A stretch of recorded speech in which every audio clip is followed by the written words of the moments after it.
My father called me the affair child for 28 years.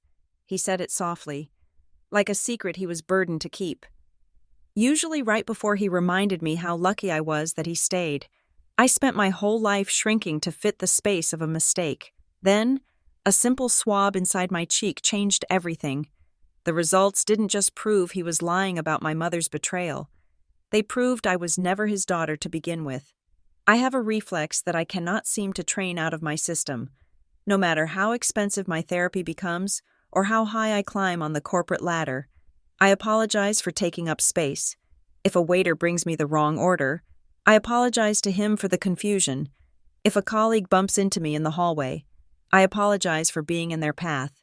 It is a quiet, incessant hum beneath the surface of my life, a frequency that dictates my posture and the volume of my voice. To the outside world, I am Vivian Henderson, 33 years old, a senior project manager at a logistics firm in downtown Boston. I own a condo with exposed brick walls and a view of the harbor. I pay my taxes early. I remember birthdays. I have a small, curated circle of friends who describe me as reliable and grounded. They have no idea that my entire identity is built on a frantic, structural need to justify my own existence.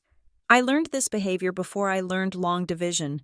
I learned it from my father, Gordon Henderson, who taught me that my presence in his house was an act of charity on his part. He never hit me. He never starved me. He simply defined me. For 28 years, since I was old enough to understand the tone of adult conversations, he called me the affair child. He did not say it with rage. He said it with a heavy, performative sigh, the sound of a man bearing a cross he had generously chosen to carry. He would look at me across the dinner table, watching me struggle with a math problem or drop a fork, and he would shake his head. "It is nature," he would say to my mother, his voice low enough to be intimate, but loud enough for me to hear. "You cannot blame the girl for her nature, Marianne. She is the affair child. Chaos is in the blood." It became my name. It became the explanation for everything. If I was loud, it was because I came from a broken moral compass. If I was quiet, it was because I was plotting something. I grew up believing that I was a living sin, a walking piece of evidence that my mother, Marianne, had betrayed this noble, suffering man. I spent 3 decades trying to be perfect enough to earn the last name he allowed me to use.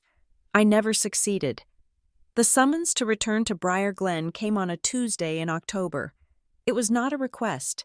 It was a notification. My father was turning 65, and my mother was hosting a dinner that was less about celebration and more about efficient social maintenance. "You will come early," my mother said over the phone. Her voice was tight, clipped at the edges. "Lila needs help with the arrangements, and your father wants the family together for the toast." "I have a presentation until 4, I said, checking my calendar. "I can be there by 6. "Make it 5:30, she said. "Traffic on the pike is unpredictable." I arrived at 5:20. The house in Briar Glen was exactly as I remembered it, a sprawling, immaculate colonial painted a shade of gray that suggested serious money and no sense of humor. The lawn was edged with military precision. The windows gleamed like unblinking eyes. This was the stage where Gordon Henderson performed the role of the benevolent patriarch, and I was the prop he used to demonstrate his capacity for forgiveness. I parked my sedan next to my sister's convertible. Lila was 26, 7 years my junior, and the biological proof of my parents' reconciliation. She was everything I was not: blonde, effortless, and unburdened. She had never had to apologize for being born. When I walked through the front door, the air smelled of beeswax and expensive lilies. Lila came bounding down the hallway, her heels clicking on the hardwood. "Viv," she shouted, wrapping me in a hug that smelled of vanilla perfume. "Thank God you are here. The caterers are asking questions about the wine pairings, and Dad is in the study pretending to work but actually just waiting for people to applaud him." I hugged her back, feeling the familiar mix of affection and envy. "It is good to see you. Lee, where is Mom?" "Kitchen," Lila said, pulling back. She looked at me, her head tilting to the side. "You look tired. Are you eating?" You look like you are living on coffee and anxiety. I am fine, I lied. Just work. I went to the kitchen. My mother, Marianne Henderson, was standing by the island, arranging crab cakes on a silver platter. She was 61 but looked 50. Her skin maintained by expensive creams and an iron will. She wore a navy dress that encased her like armor. When she saw me, her shoulders dropped a fraction of an inch, the only sign of relief she would allow. "You made it," she said. She did not hug me. We were not a hugging people, at least not when the cameras were off. "Check the ice in the bar. Gordon is worried we will run out."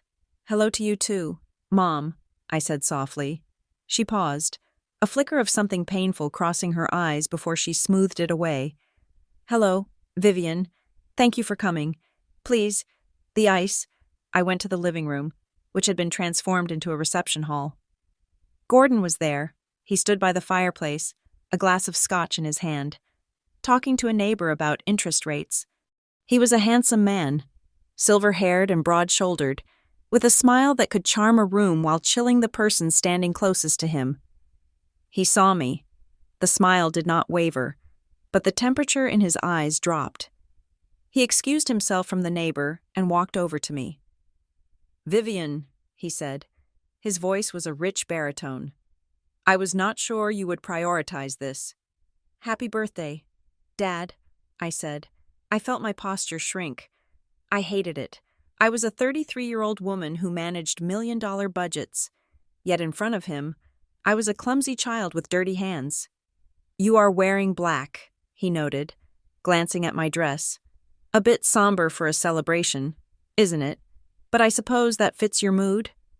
"It is navy," I said. He stepped closer. To anyone watching, it looked like a father having a tender moment with his daughter.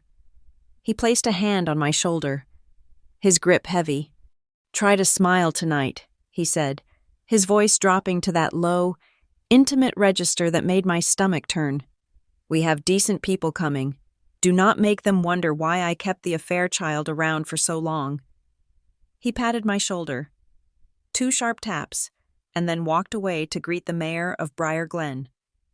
I stood frozen near the bar. The insult was old, worn smooth by decades of use, but it still cut. It was his favorite way to remind me of the hierarchy. He was the saint. Mom was the sinner. I was the sin. Lila appeared at my elbow, handing me a glass of sparkling water. She had seen the interaction, though she could not have heard the words. "Don't let him get to you," she whispered. "He is just stressed about turning 65. He doesn't mean it like that."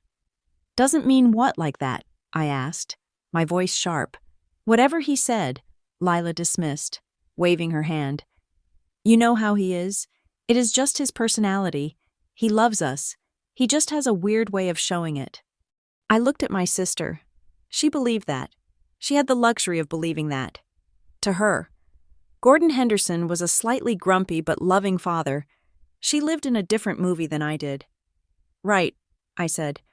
"Just his personality."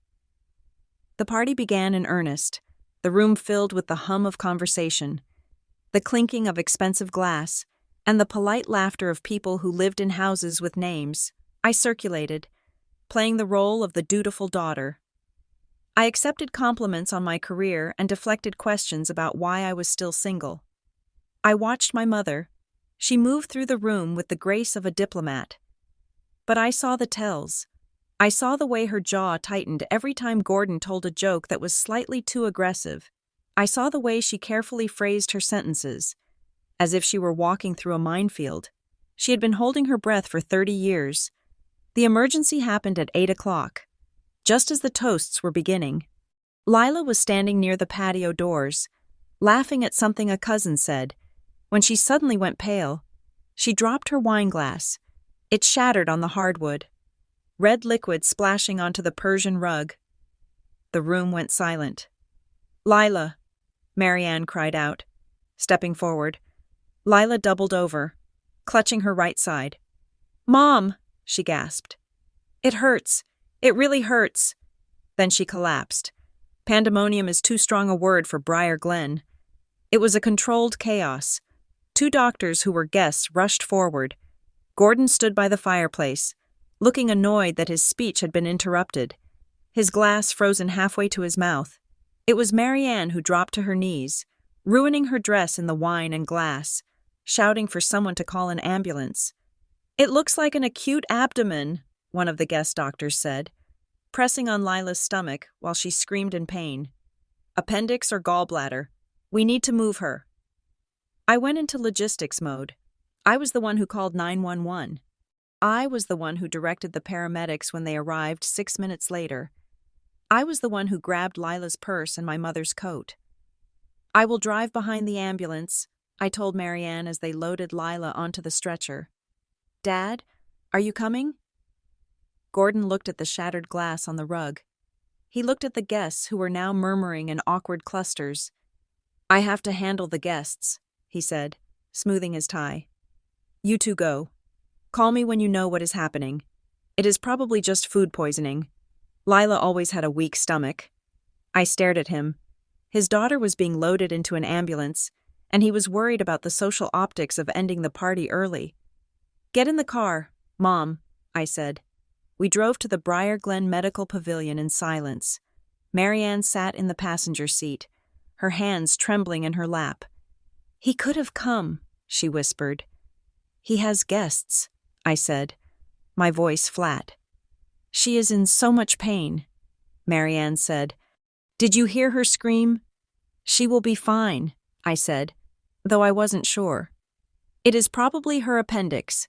At the hospital, the system took over. Lila was whisked behind double doors. Marianne was allowed to go back with her for a moment, leaving me in the waiting room to handle the administration.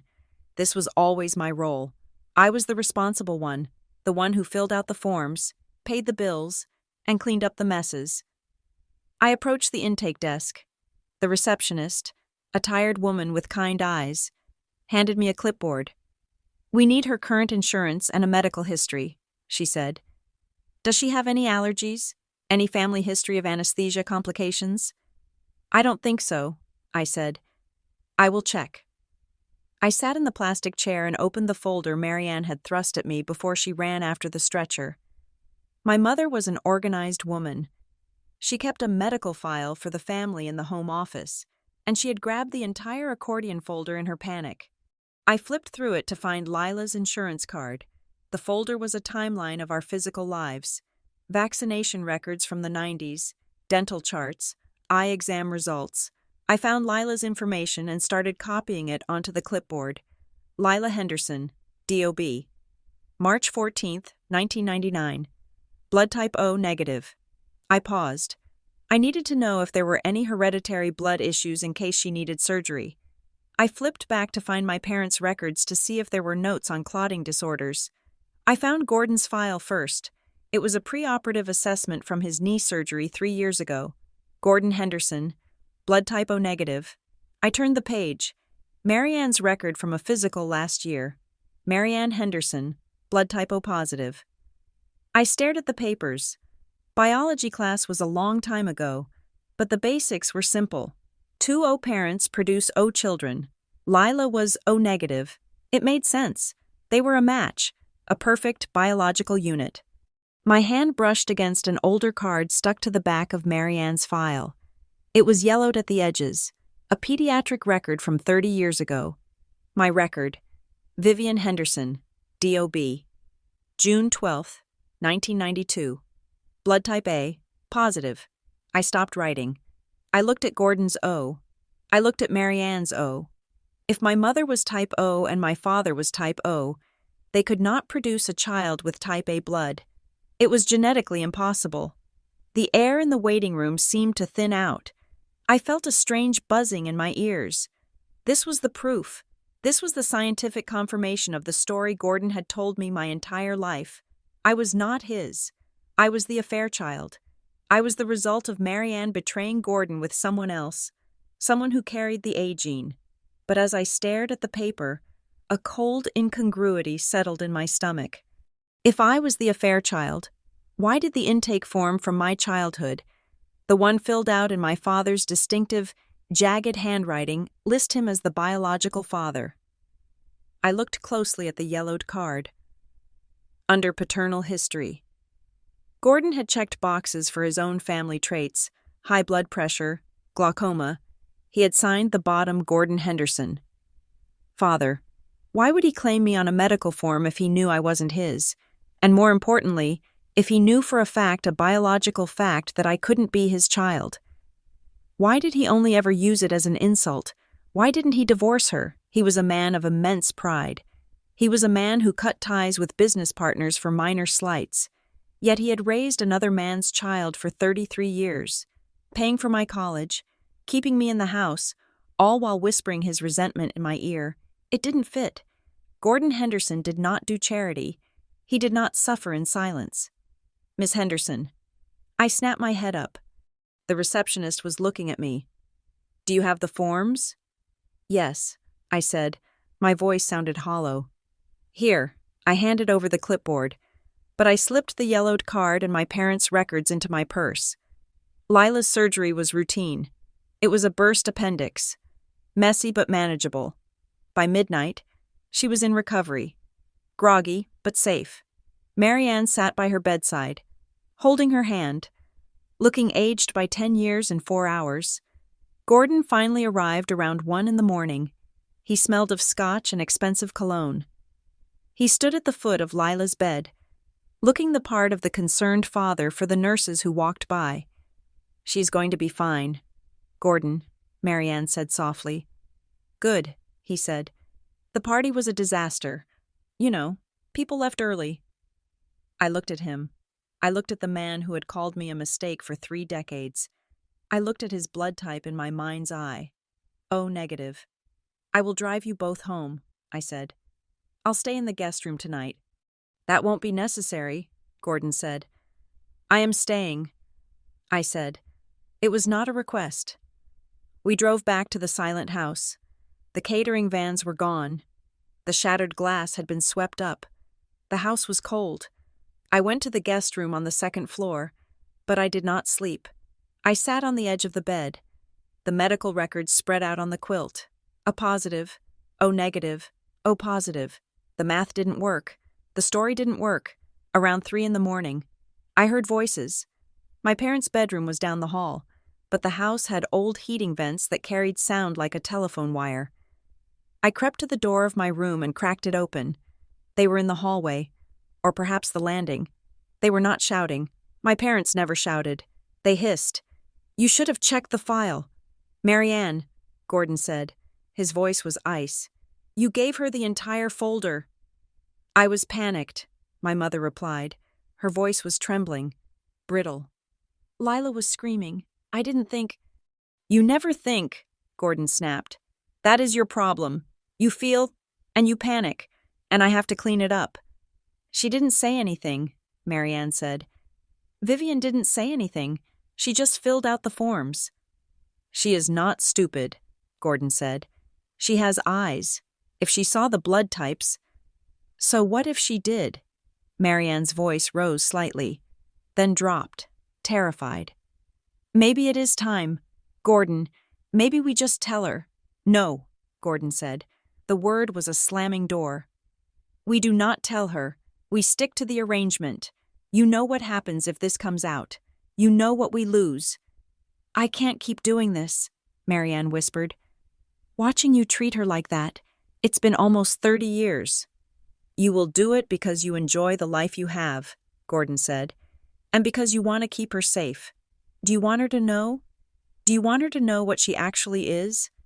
There was a silence, a long, heavy silence that felt like a physical weight in the hallway. We agreed, Gordon said, his voice lower, softer, more dangerous. We agreed we would never bring that back up. I know, Marianne breathed. Go to bed, Gordon ordered. I heard a door close, then another. I stood in the dark, my hand gripping the doorframe so hard my knuckles turned white. Do you want her to know what she actually is? Not who she is, what she is. He wasn't talking about an affair. You don't refer to an affair child as a what? You don't talk about arrangements and safety when you are discussing simple infidelity. The affair child label was a lie. It was a cover story, a cruel, convenient fiction that Gordon had used to beat me down, to keep me feeling lucky to be tolerated. So I would never ask the real questions. I went back to the bed and looked at the blood types again. Gordon wasn't my father, that was a fact. But if the affair story was a lie, then Marianne's tearful acceptance of the sinner role was a performance too. I was done apologizing. I was done shrinking. I pulled out my phone. The screen was bright in the dark room. I opened a browser and searched for private DNA testing labs, not the commercial ones that sold your data to pharmaceutical companies, but the high-end, expedited clinical ones I used for paternity disputes in my legal contracting work. I ordered a kit. I paid for overnight shipping. I told myself I was doing it for peace. I told myself I just wanted to know the name of the man Marianne had slept with. But deep down, as I stared at the ceiling of my childhood home, I knew it wasn't about peace. It was about the fear that had pricked my skin when Gordon said that one word. What? I wasn't an affair child. I was something else, and I was going to find out what it was, even if I had to burn this perfect gray house to the ground to do it. The email arrived on a Thursday evening while I was heating leftover Thai food in my microwave. It was a mundane setting for a revelation that would dismantle my entire history. The subject line was automated and cheerful. Your results are ready to view. I sat on my beige sofa, the plastic container of pad thai warming my hands, and stared at the screen of my laptop. I had spent the last 3 weeks convincing myself that I did not care. I had told myself that this was merely a procedural box I needed to check, a way to close the loop on the blood type discrepancy so I could go back to my organized, apologetic life. I clicked the link. The page loaded with a spinning blue wheel. I expected to see a confirmation of what Gordon had always claimed.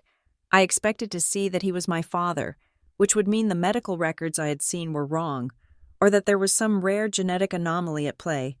Or, perhaps, I expected to see that I was indeed the product of an affair, a 50% match to my mother and a 0% match to Gordon, confirming that I was the living embodiment of Marianne's sin. I did not expect the red flag that appeared at the top of the dashboard. Relationship probability, parent/child. Probability, 0.00%. I stared at the number. 0. I scrolled down. The test had compared my DNA against the sample I had surreptitiously collected from Gordon's hairbrush, a theft I had committed the morning after Lila's surgery. The system was unequivocal.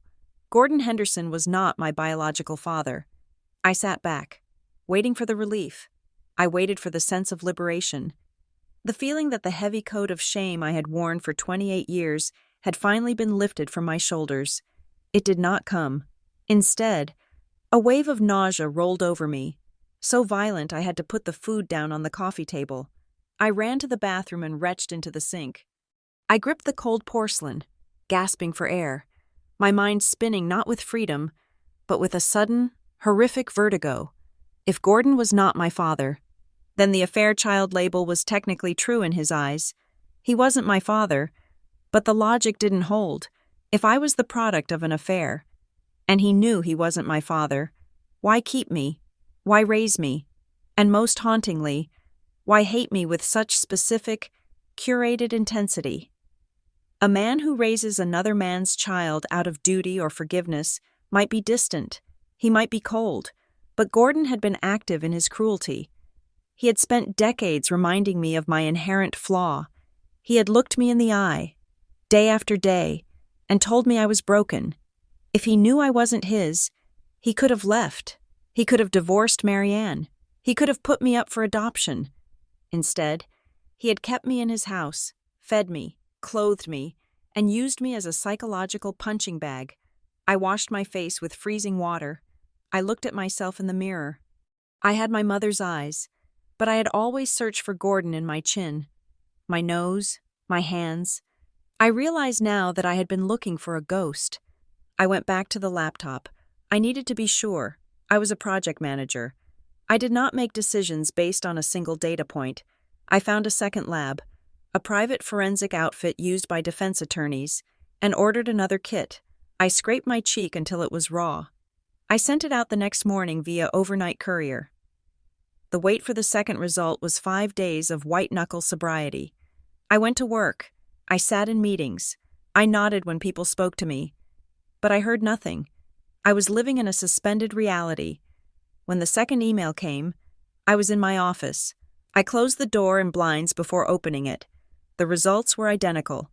Gordon Henderson. Not the biological father, but the second lab offered a deeper analysis, a genealogical sweep that the commercial test had glossed over. It flagged a cluster of genetic markers. Third and fourth cousins concentrated in a specific geographic area. They were not from Briar Glen. They were not from the wealthy, manicured suburbs of Boston where the Hendersons had held court for generations. The matches were clustered in Hollis County. I knew Hollis County. It was 40 miles north, a mix of declining mill towns and rural stretches of pine forest. It was a place where people from Briar Glen went to buy antiques or cheaper lumber. Not to find family, I printed the results. I put them in a manila folder. I felt a cold, hard resolve settling in my chest, replacing the nausea. I drove to Briar Glen on a Tuesday morning. I knew Gordon played golf on Tuesdays at the club. Marianne would be home alone, likely managing the household accounts or gardening. The house looked different to me now. It looked like a stage set. The columns, the gray paint, the perfect lawn. It was all a facade constructed to hide the rot inside. I let myself in with my key. The house was silent. I found Marianne in the sunroom at the back of the house, repotting orchids. She wore gardening gloves and a wide-brimmed hat. Though she was indoors, she looked peaceful, a rare expression for her. "Vivian," she said, startled, dropping her trowel. "I did not know you were coming." "I took a personal day," I said. I did not sit down.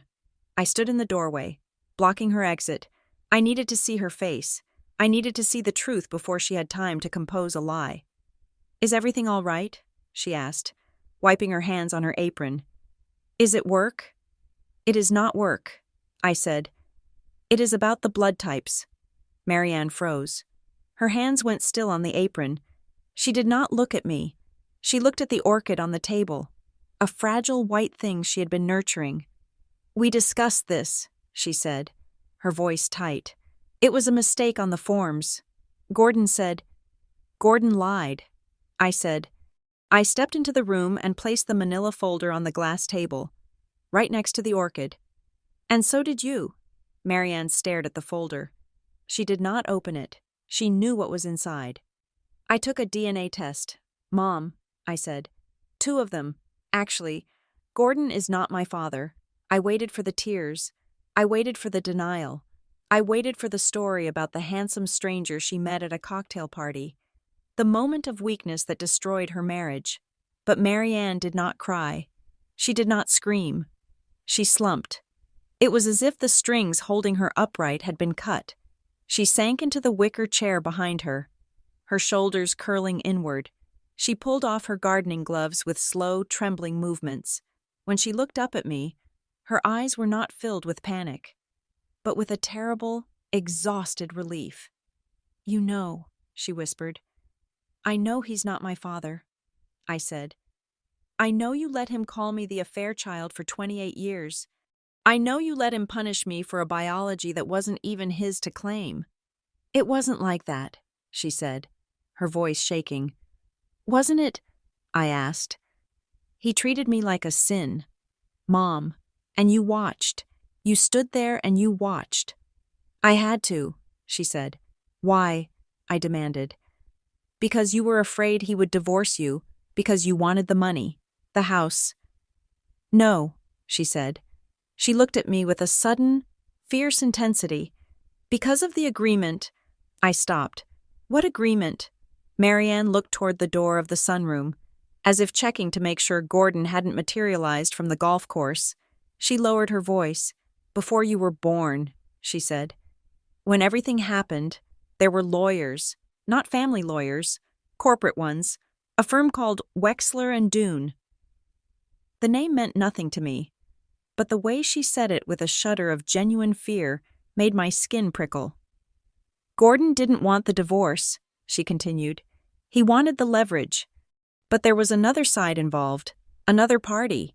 They drafted an agreement, a confidentiality agreement. Who is the other party? I asked. Who is my father? Marianne shook her head. I cannot say his name. I signed a paper. Vivian, if I say his name, or if I tell you the details, they can take everything, not just the money, the house, everything Gordon has. He made sure of it. He insisted it was for everyone's protection. So you let Gordon abuse me to protect a contract? I asked, my voice rising. I let him treat you coldly because the alternative was losing you entirely, she said. Tears were finally spilling down her cheeks now. You do not understand the power these people had. Gordon was managed. We were both managed. I am 33 years old, I said. I am not a child you need to manage anymore. I want to see the agreement. I don't have it, she said. Gordon keeps everything in the safe at his office, or maybe at the bank. I never got a copy. She reached out, trying to take my hand, but I pulled away. I couldn't touch her. Not yet. He hated me, I said softly. He didn't just tolerate me. Mom, he enjoyed making me feel small. Why? Marianne wiped her face. Because you were the one thing he couldn't control. You were the proof that he had been bought. Every time he looked at you, he saw the deal he made. I heard the front door open. The heavy thud of a golf bag being set down in the foyer echoed through the house. Marianne, Gordon's voice boomed. I am home early. The greens were too slow. Marianne's eyes went wide. Vivian, please, she whispered. Don't.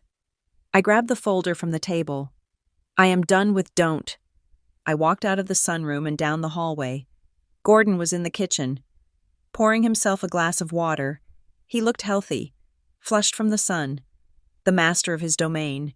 He turned when he heard my footsteps. His smile faltered when he saw my face. Vivian, he said. To what do we owe the pleasure? Did you lose your job? No, I said. I found my father. I tossed the folder onto the granite island. It slid across the surface and hit his glass of water with a sharp clack. Gordon looked at the folder. He didn't open it. He didn't need to. He took a sip of water, his eyes locking onto mine over the rim of the glass. He didn't look surprised. He looked bored. I assume you have been playing detective, he said. Marianne always was careless with paperwork. I know you are not my father, I said, and I know about Wexler and Dune. Gordon set the glass down. Do you? He asked. And what do you think you know? I know you lied, I said. I know you called me an affair child to shame me into silence. You made me feel like I owed you my life just for letting me live under your roof. But you were paid to keep me, weren't you? You didn't do it out of charity. You did it for a payout. Gordon's face darkened. The charm evaporated, leaving the cold, hard rock beneath. You speak about things you do not understand, he said. You think you were a prize. You think I wanted you in my house. Then why did you keep me? I shouted. Why didn't you just let her go? Because I didn't have a choice, he snapped. He slammed his hand on the counter. You think this was about me wanting a daughter? You think I wanted to raise a cuckoo in my nest? I did what I had to do to maintain our standing, to keep this family whole. You didn't keep it whole, I said. You poisoned it. You tortured me for 28 years. I raised you, he roared. I paid for your school. I paid for your teeth. I gave you a name that opens doors in this city, and this is how you repay me. By digging up old dirt. You are trying to destroy this family because you finally got a little bit of attention. I am trying to find the truth, I said. The truth, Gordon laughed. It was a cruel, dry sound. The truth is that you are lucky. You should be on your knees thanking me. Most men would have thrown you in the trash. Who is my father? I asked. It doesn't matter, Gordon said. He is gone. The past is sealed. I will find him, I said. I have matches in Hollis County. I will track him down. Gordon's expression shifted. For a split second, he looked genuinely amused. Hollis County, he sneered. Is that what the test told you? You are looking in the gutter. Vivian, I will look wherever I have to, I said.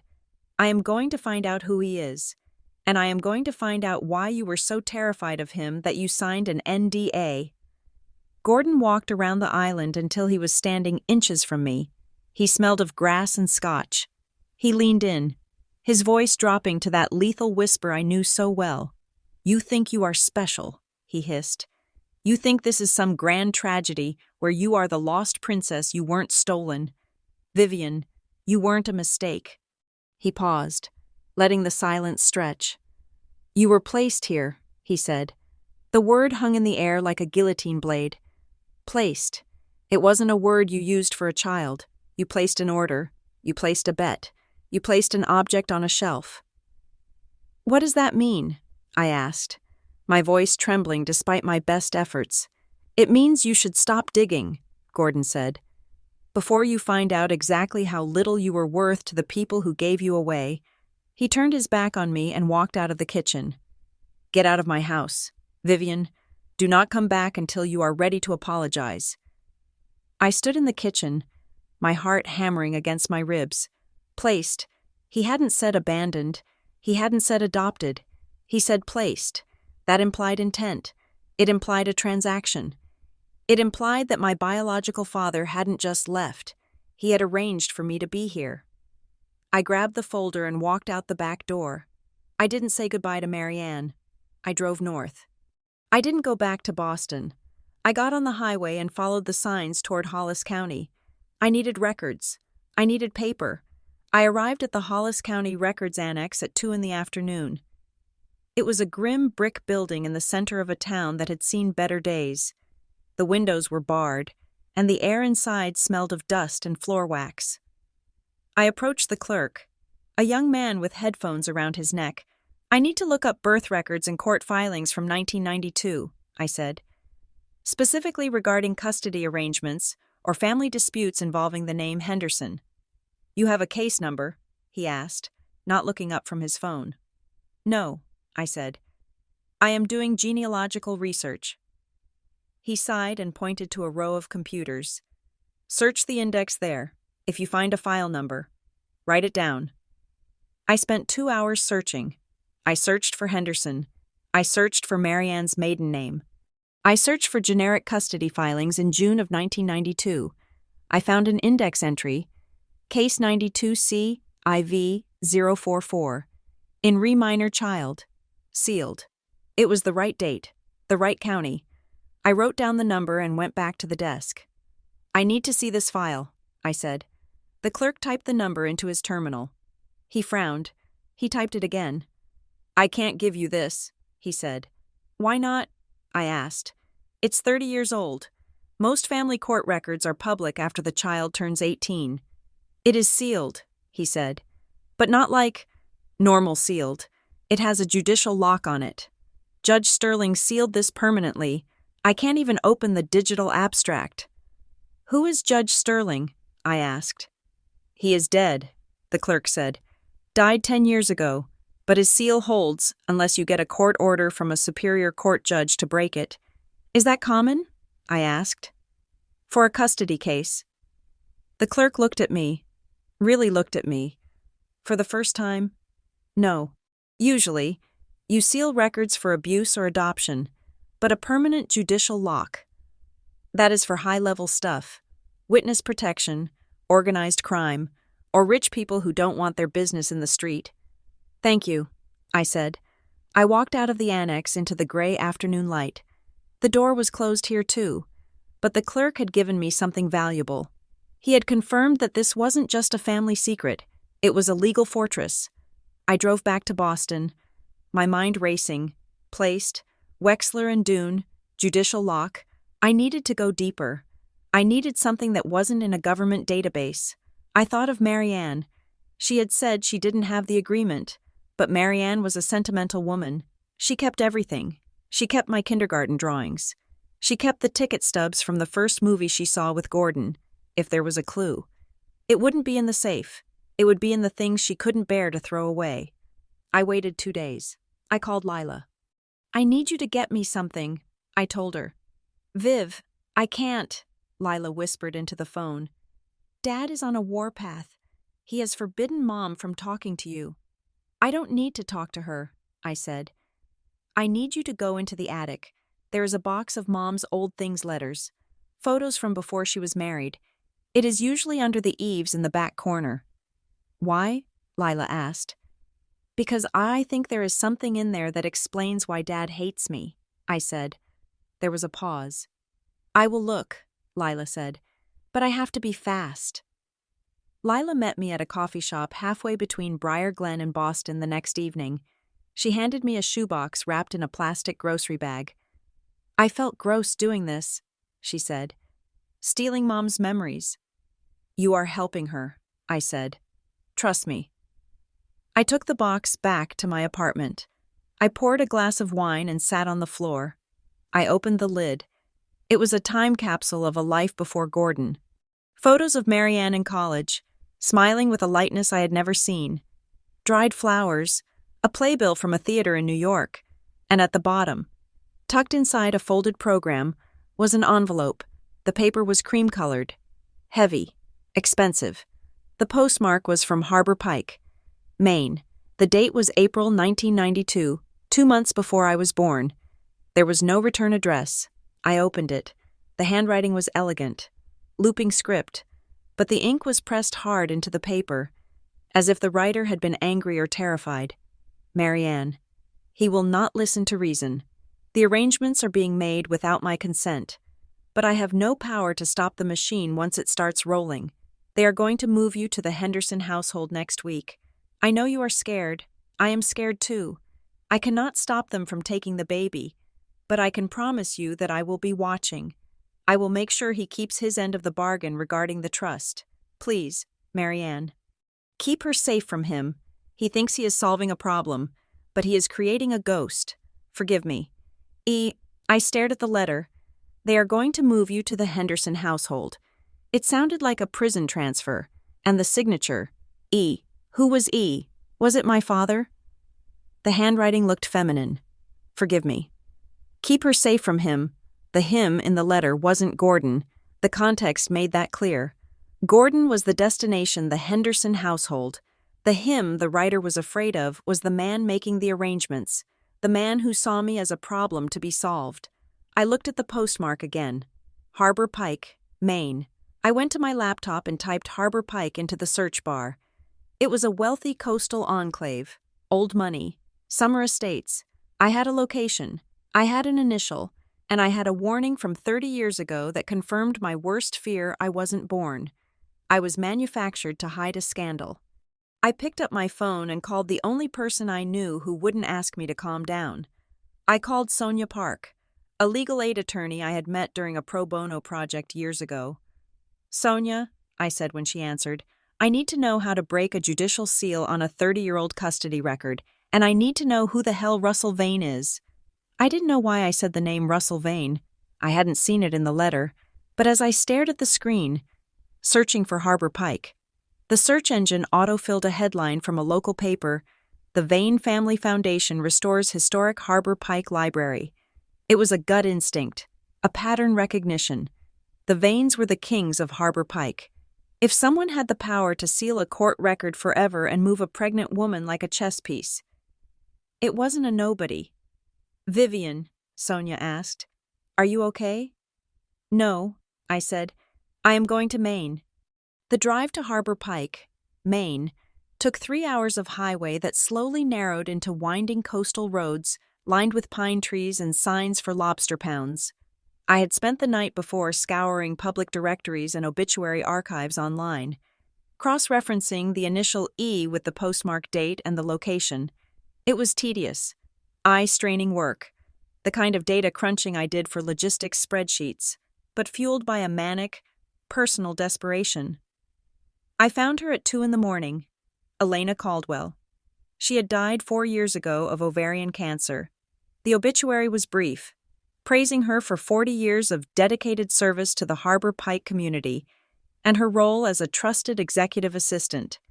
It listed no surviving family, Only a request that donations be made to the Vane Family Foundation, that name again, Vane. I parked my car near the water, where the air smelled of salt and decaying kelp. Harbor Pike was not a tourist trap. It was old money. The houses were shingled in weathered gray, designed to look modest while costing millions. The fences were high. The driveways were long. It was a town built on the premise that privacy was the ultimate luxury. I had an appointment at the Harbor Pike Community Archives, a small brick building attached to the town library. I had called ahead, claiming I was researching the history of local charitable organizations for a graduate thesis. It was a thin lie, but it was enough to get me in the door. The archivist, Noah Sutter, was waiting for me. He was a man in his late 30s with messy brown hair and a sweater that looked like it had been washed too many times. He didn't look like the gatekeeper of secrets. He looked like a man who preferred paper to people. "You are the student from Boston," he said, extending a hand stained with ink. "Noah Sutter. I pulled the boxes you asked for. The Vane Foundation annual reports from 1990 to 1995, and the social registers." "Thank you," I said. "I appreciate you making the time." "It is quiet this time of year," Noah said. He led me to a long wooden table in the back, away from the windows. "Most people just come in looking for property deeds or old yearbooks.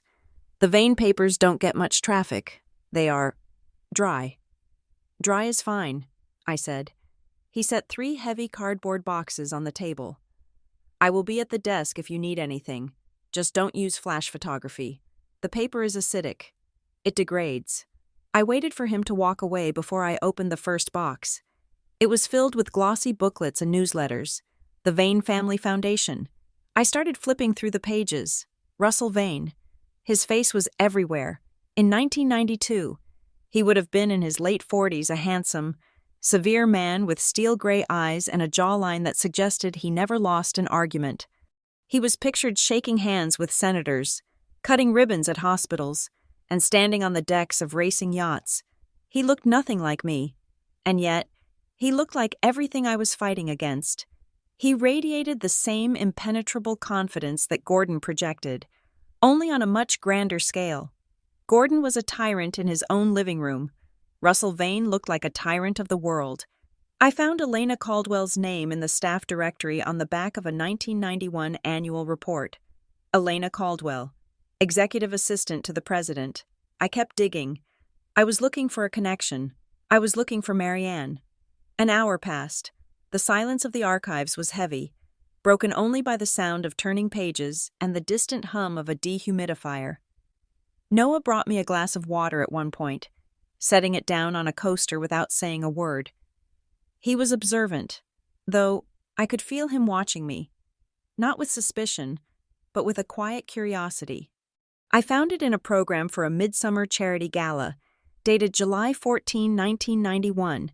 It was a candid photograph, not a posed portrait. It captured a group of people standing on a lawn, holding champagne flutes. In the center was Russell Vane, laughing, his head thrown back. To his left was a man I didn't recognize, and standing at the far edge of the frame, looking uncomfortable and impossibly young, was my mother. Marianne. She was wearing a dress I had never seen, something simple and pale. She wasn't looking at Russell, she was looking at the ground, her hands clasped tightly in front of her. She looked like she wanted to disappear. I scanned the caption below the photo. Mr. Russell Vane, Mr. Arthur Doyle, and guests enjoy the festivities. There was a list of names in small print. Russell Vane, Arthur Doyle, Sarah P., and then a scratch.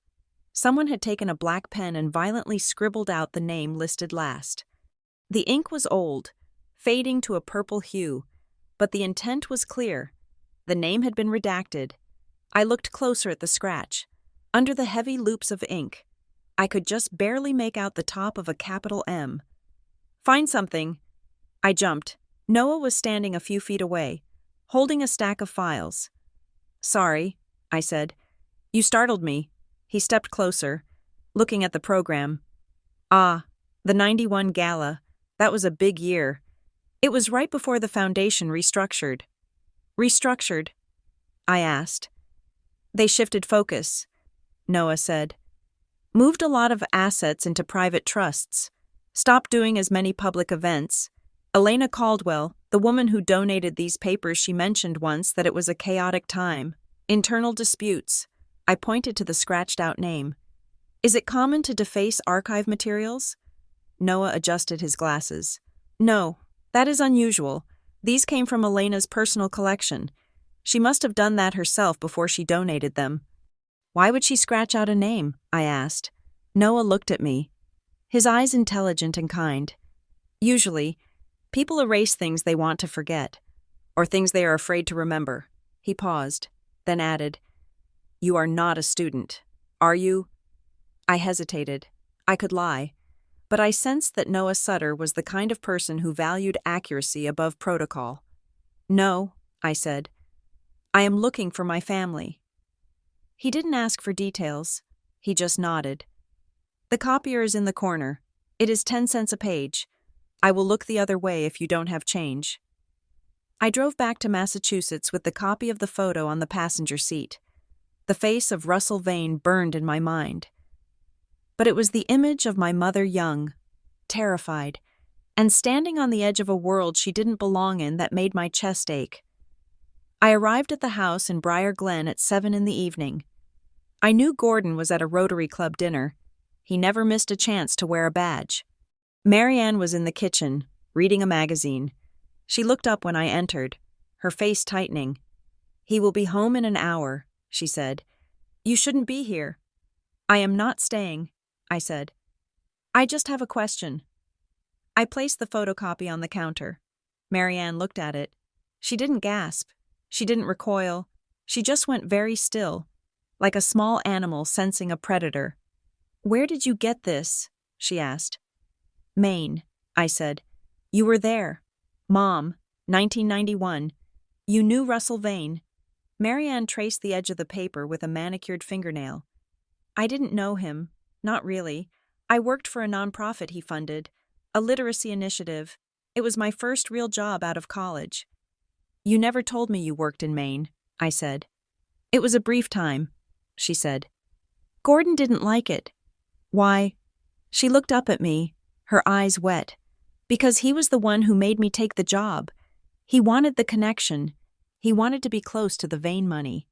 He pushed me to attend these events, to be charming, to network.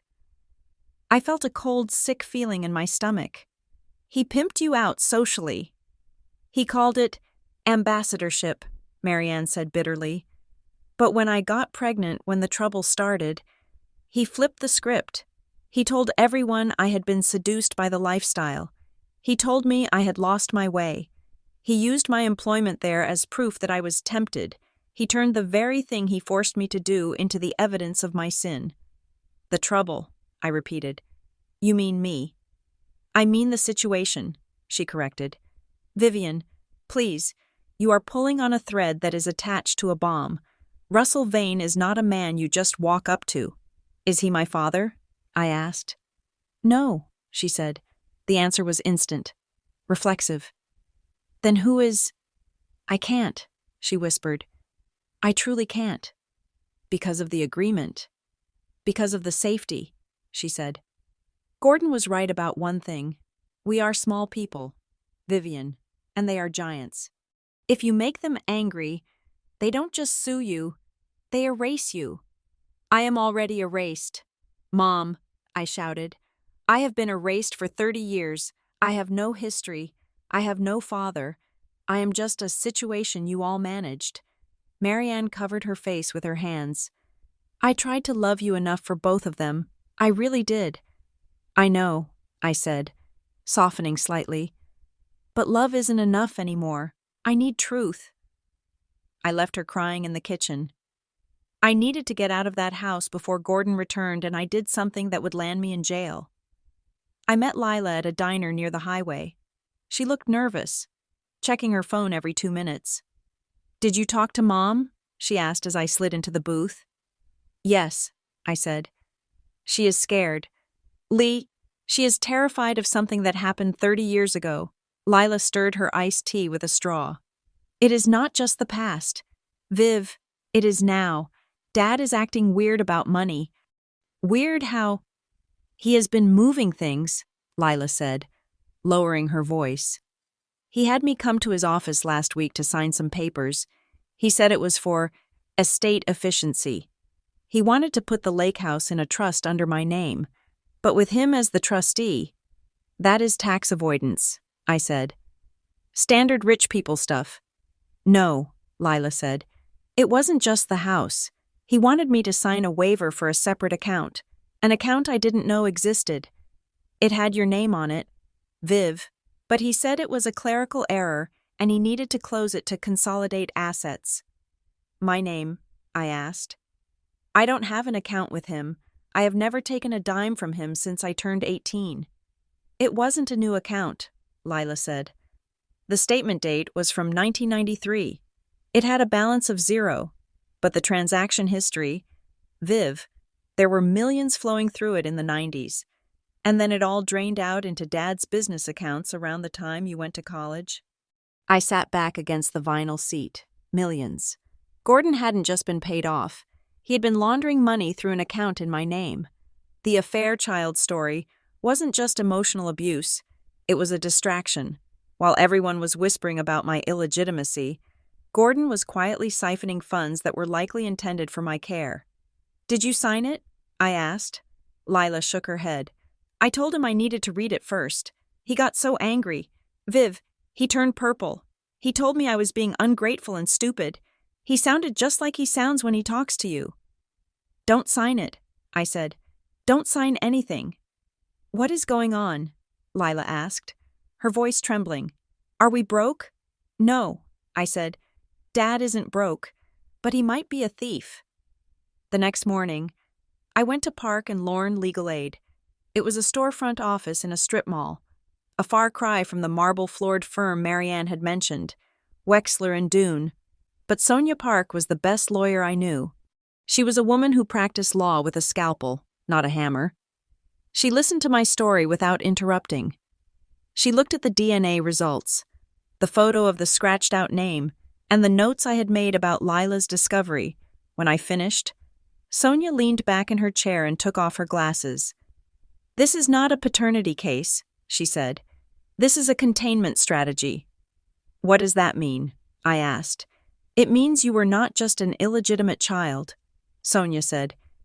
You were a liability, a high-value liability. The NDA Marianne signed, the sealed court records, the money flowing through a trust in your name. This is the architecture of a cover-up. Someone wanted to make sure you existed, but that you never really lived. They wanted you contained within Gordon's family structure where they could monitor you. Gordon isn't my father, I said. He is my jailer. Essentially, Sonia agreed, and he was paid well for the service. But the fact that the money stopped and that he drained the account suggests the deal had an expiration date, or he got greedy. So what do we do? I asked. Sue him for the money. No, Sonia said. We can't sue for money we can't prove was yours. We need to establish your identity first. We need to break that seal in Hollis County. The clerk said it was a judicial lock, I said. Sonia frowned. That is rare, but we can try a workaround. We can request your original birth records from the state, not the short form certificate you use for a passport, the long form, the vault copy. If there was an adoption or a legal name change at birth, it will be noted.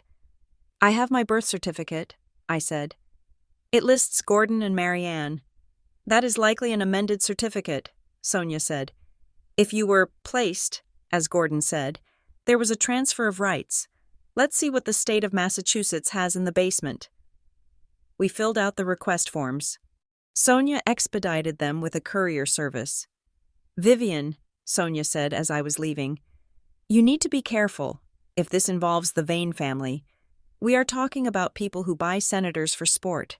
Do not meet anyone alone. Do not sign anything, and watch your back. I am a project manager. Sonia, I said, I am nobody. You are the loose end they thought they tied up 30 years ago, she said. That makes you dangerous. The rejection came 3 days later. It wasn't a standard form letter. It was a direct correspondence from the Office of Vital Records, stamped with a red, "Access denied. Pursuant to Court Order 92C IV 044, the requested records are sealed and cannot be released to the applicant. Any further attempts to access these files may result in legal action." They cited the case number, I said to Sonia over the phone. "The one from Hollis County."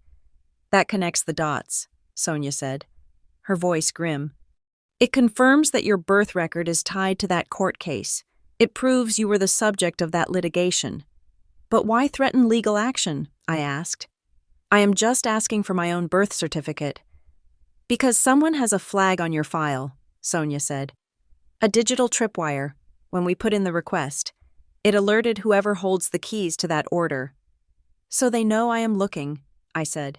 "Yes," Sonia said. "They know." I hung up the phone. I was sitting in my car in the parking lot of my office building. I felt exposed. I looked at the other cars, the pedestrians walking by.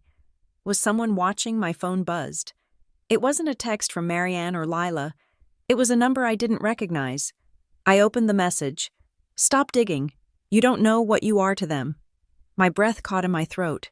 What you are, not who. The same phrasing Gordon had used. There was an image attachment. I clicked it. It was a scan of a legal document. The text was dense, but a paragraph in the middle was highlighted in yellow. "The child shall remain in the exclusive physical custody of the guardians, who shall ensure that no contact is made between the child and the donor party. The guardians acknowledge that the child is the sole property of the trust until the age of majority, at which point," I read it again, "the child is the sole property of the trust." Property. I wasn't a person to these people. I was an asset. I was a biological holding that had been parked in the suburbs until I was old enough to be, discarded or used. I looked at the burner number. I didn't reply. I started the car and locked the doors. Gordon had said I was placed. The document said I was property. The letter from E said keep her safe. I wasn't just an affair child. I was a secret worth millions. And the people who owned the secret were waking up. I drove home, taking a different route than usual, checking my rearview mirror every 30 seconds. I thought about Noah Sutter in his quiet archive, scratching out names to protect the dead. I thought about Marianne, pruning orchids in a house bought with hush money. I wasn't going to stop digging. I was going to find the shovel. If I was property, I wanted to know who held the deed, and then I was going to burn it. The fear was still there, cold and sharp in my chest, but something else was growing alongside it, a rage that felt clean and hot. They had spent 30 years making me feel like a mistake, but you don't sign ND. As for mistakes, you don't seal court records for mistakes. You do it for threats. I was a threat, and for the first time in my life. I liked the sound of that. I texted Sonia. They sent me a page of the NDA. "I'm coming to your office tomorrow. We are going to file a petition." Then I texted Noah Sutter. I found a name. "Who is Arthur Doyle?" I put the phone down. The game had changed. I wasn't just looking for a father anymore. I was looking for the architect of my own life, and I was going to find him. Whether he was in a boardroom or a grave, the question of who my father was had become less interesting to me than the question of who had written the script of my life. For 33 years, I had been an actor in a play I did not know I was performing. I had said my lines, "I am sorry. I am grateful. I am the mistake," while the directors sat in the dark, counting the box office receipts. My goals shifted in the 48 hours after I received the text message about being property. I no longer wanted a reunion. I wanted an audit. I sat in Sonia Park's office, the hum of the fluorescent lights the only sound in the room. Sonia was arranging index cards on a corkboard. We were mapping the timeline of my existence, treating it not like a biography, but like a crime scene. "We have a problem," Sonia said, tapping a card labeled Hollis County Seal. "We cannot subpoena the Vane Foundation directly without a cause of action, and we cannot get a cause of action without the sealed records. It is a perfect circle. They designed it that way." "Then we don't attack the seal directly," I said. "We attack the gaps." Explain, Sonia said, looking at me over the rim of her glasses. The seal covers the court case from 1992, I said. It covers the custody arrangement. It covers the identity of the donor. But it doesn't cover the lies Gordon told to maintain the cover-up. If we can prove he defrauded me financially or legally, we can force a disclosure based on current damages, not past history. Sonia nodded slowly. You want to bait him? I want to record him, I said. Massachusetts is a two-party consent state for recording, unless there is no reasonable expectation of privacy, or if I can get him to admit to a crime that is ongoing. But I am not going to catch him on the phone. I am going to catch him in his office. Vivian, Sonia warned, if you provoke him, he might destroy evidence. He already has, I said. I need him to tell me why. I drove to Briar Glen on a rainy Wednesday. I knew the schedule.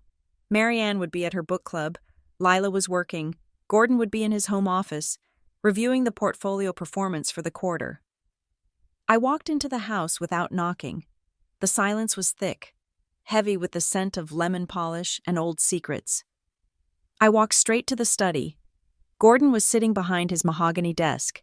He looked up, his glasses perched on the end of his nose. He didn't look angry.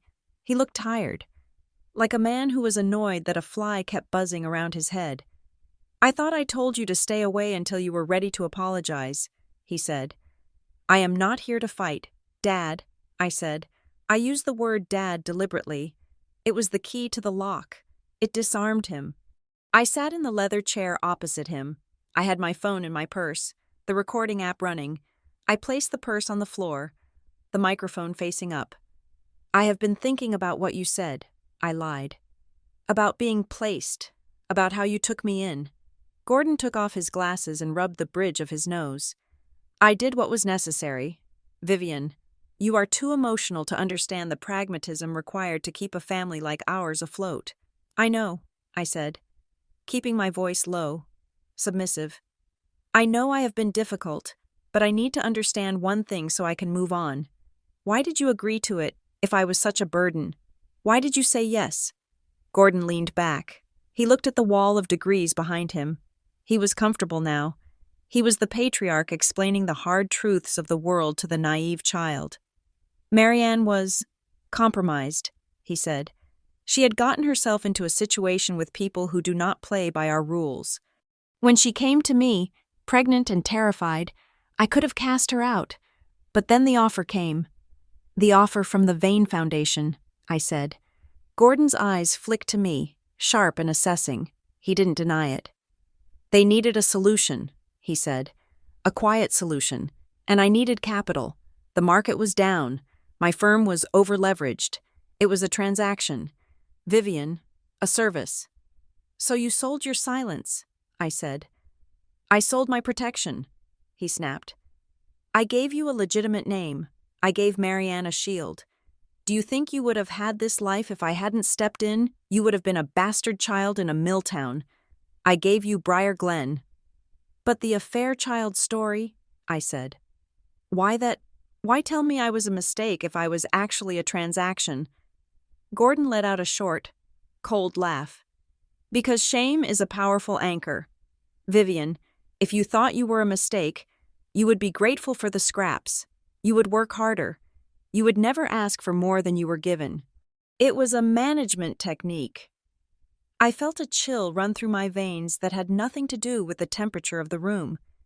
He was admitting it. He was admitting that my entire psychological profile, my anxiety, my apologies, my desperation to please, was a product he had engineered. And the agreement, I asked, the one Marianne signed. Standard, Gordon said. People like us don't let problems become scandals. We contain them. We bury them under paper.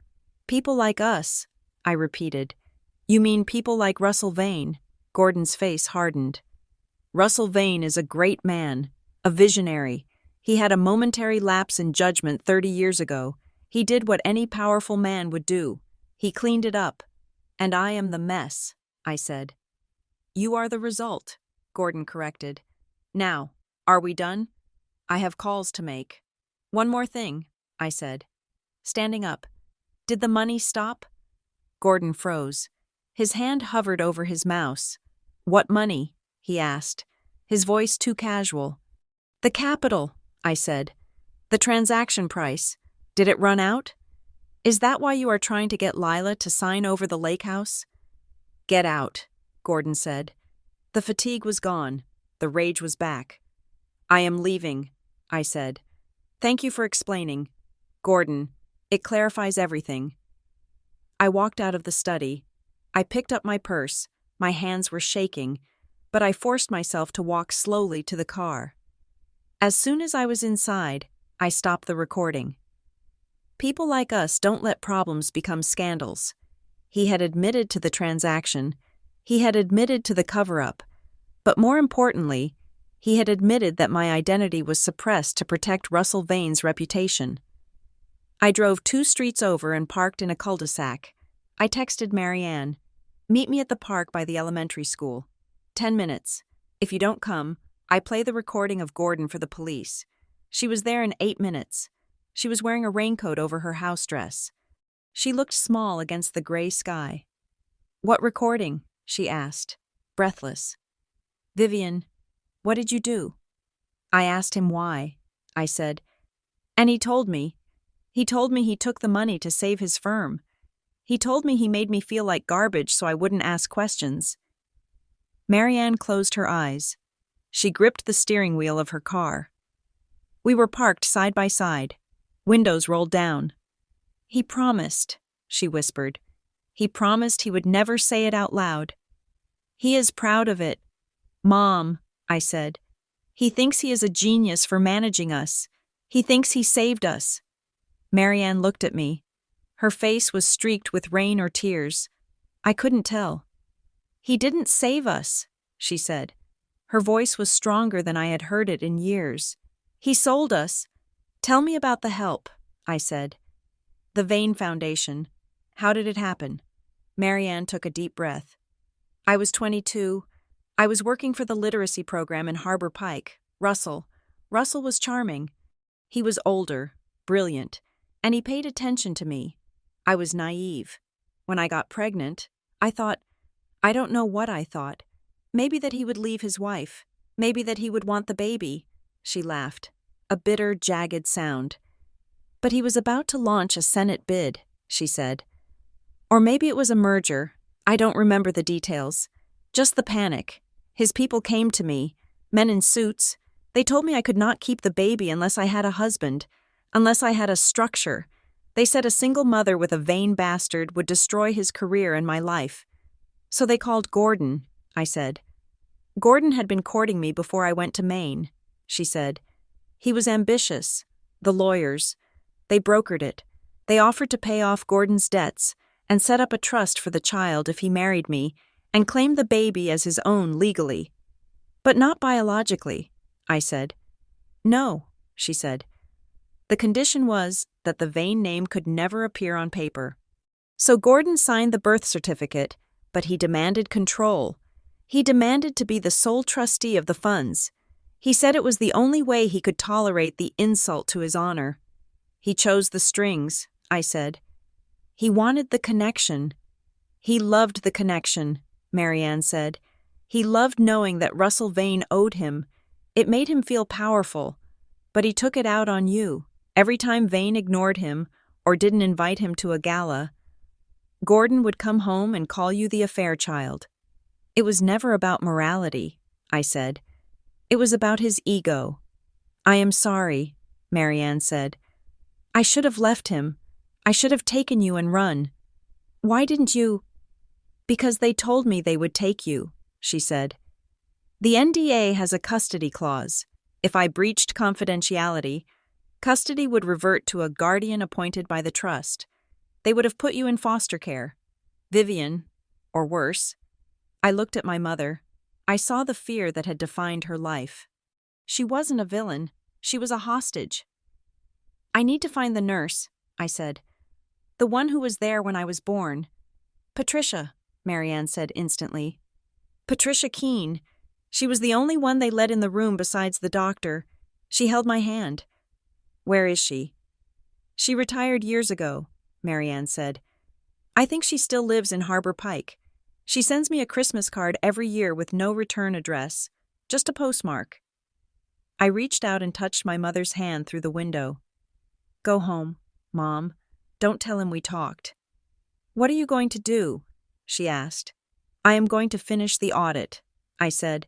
I drove back to my apartment and called Noah Sutter. Patricia Keene, I said when he picked up. I need an address. That is a breach of privacy, Noah said automatically. Noah, I said. She was in the delivery room when I was placed. She is a witness to a human trafficking arrangement disguised as an adoption. There was a long silence on the line. Give me an hour, Noah said. He texted me an address 40 minutes later. It was a small cottage on the outskirts of Harbor Pike. I took a sick day on Thursday. I drove north again.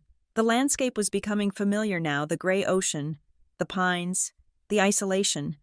Patricia Keene was in her 70s, a sturdy woman with short white hair and eyes that had seen everything.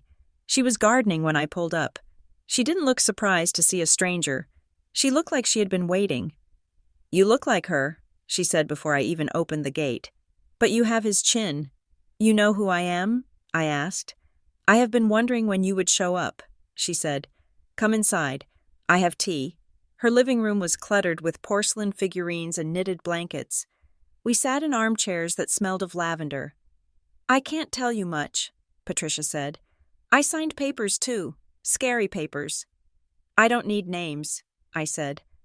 I just need to know what happened in that room. Patricia looked at her tea. It wasn't a normal birth. Usually, there is joy, or at least noise. That room, it was silent. There were 2 men outside the door. Security. They checked my bag when I came in. They took the doctor's charts immediately after he wrote them. Did Russell Vane visit? I asked. Patricia shook her head. No, but a woman came. Tall, elegant. She didn't look happy. She looked resigned. She stood over the bassinet for a long time. She whispered something to you. Do you know who she was? I think she was his wife. Patricia said, Mrs. Vane. She checked your fingers and toes. Then she told the men. The package is intact. That is what she called you. The package. I felt the nausea return, but I pushed it down. The package, property, placed. Did Marianne hold me? I asked. Briefly, Patricia said. Before they took you to the nursery. She was crying so hard she couldn't breathe. She kept saying, I promise, I promise. I think she was promising to follow the rules. Thank you, Patricia, I said. Be careful, honey, she said as I left. The Vanes own this town. They own the water, the land, and the history. You are trying to rewrite a story they carved in stone. I drove back to Boston in a daze. The scope of it was overwhelming. It wasn't just Russell Vane. It was his wife. It was a conspiracy of the elite to maintain their perimeter. When I got home, Lila was sitting on the steps of my building. She was shivering. Lila. I ran up the steps. What happened? I stole them, she said. She pulled a thick envelope from her jacket.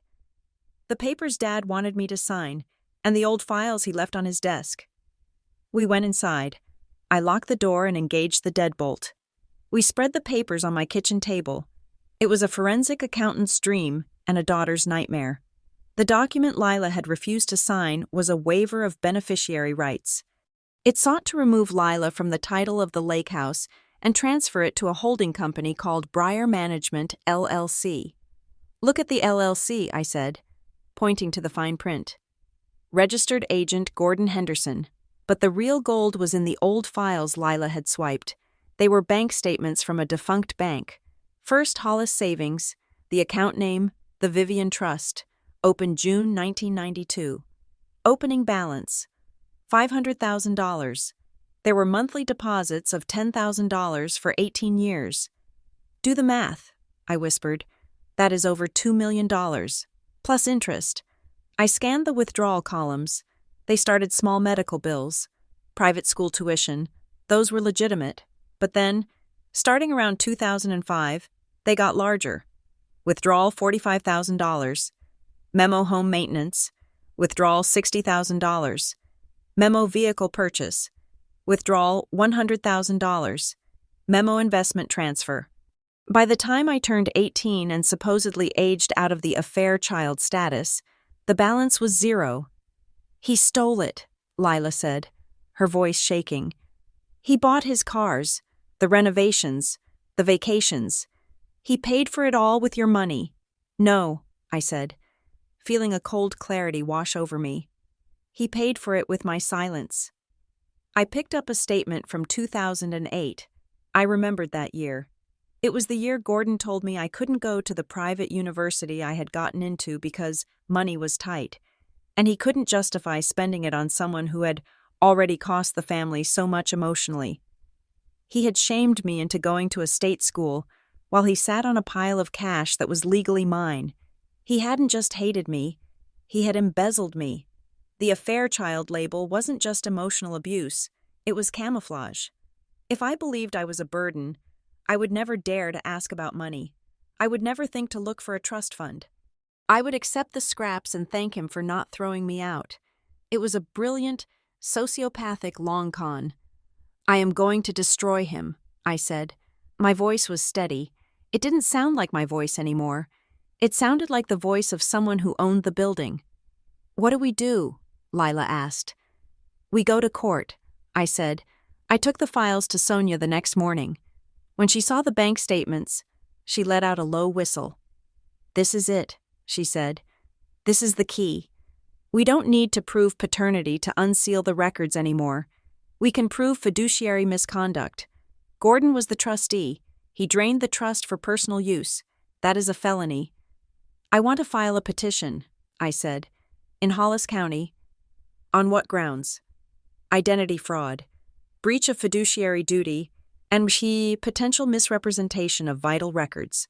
I said, "We argue that the sealed records contain the proof of the trust's origin, which is necessary to prosecute the theft." Sonia smiled. It was a shark's smile. "We are using the money to pry open the DNA. We filed the petition on a Friday.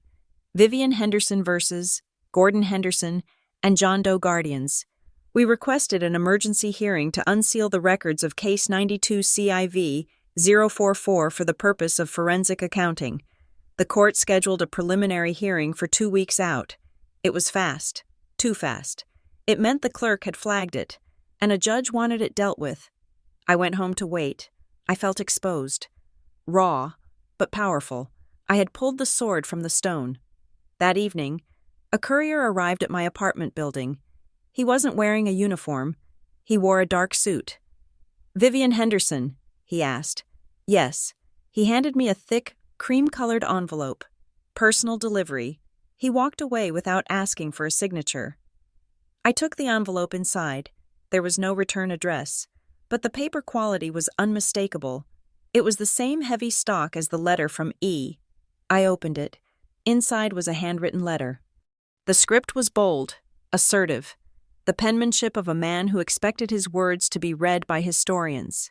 "Vivian, matters have escalated beyond the containment protocols established for your protection.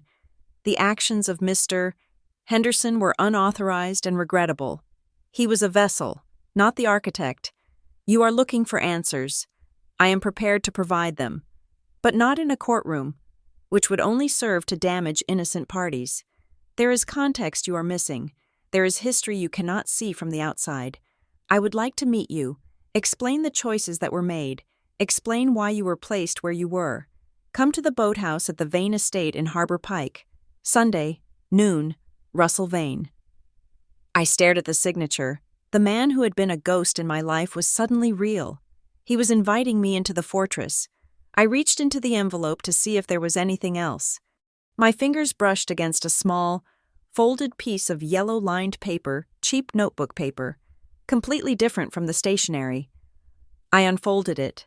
The handwriting was jagged. "Hurried. Don't meet him alone. He is not trying to explain. He is trying to assess the threat." There was no signature on the note, but I knew who it was. It was Noah Sutter. Or maybe Patricia Keene. Or maybe someone inside the house who remembered that I was a person, not a package. I looked at the elegant letter from my biological father and the scrawled warning from a stranger. I went to my window and looked out at the city. The reflection in the glass looked different. My posture was straighter, my chin was higher. I wasn't going to apologize for existing anymore. I was going to the boathouse, but I wasn't going alone, and I wasn't going to listen to his explanation. I was going to present my invoice. I did not go to the boathouse. I did not step foot on the private, manicured soil of the Vane estate in Harbor Pike. I was done walking into rooms where I did not know where the exits were. Instead, I replied to Russell Vane's handwritten summons with a location of my own, choosing the lobby restaurant of the Hotel Godfrey in downtown Boston. It was public, it was crowded, and it was 40 miles away from the coastal fortress where he felt most powerful. I told him noon on Tuesday. I told him I would be bringing legal counsel. He accepted. Of course he accepted. Men like Russell Vane believe they can control the temperature of any room they enter. Regardless of the geography, I arrived 30 minutes early. Sonia Park was already there, sitting at a corner table that offered a clear view of the entrance, but enough distance from the lunch crowd to allow for conversation. She looked out of place in her thrifted blazer amidst the sea of bespoke suits, yet she looked more dangerous than anyone else in the room. "He is here," Sonia said, not looking up from her phone. I turned. Russell Vane walked through the revolving doors, in the photographs from 1992. He had been a sharp-edged shark of a man, now, in his 70s. He had softened into the kind of patrician grandfather figure you see in investment bank commercials. He wore a camel hair coat and a scarf that probably cost more than my first car. He moved with an easy, unhurried grace, the walk of a man who has never had to rush for a bus or apologize for being late.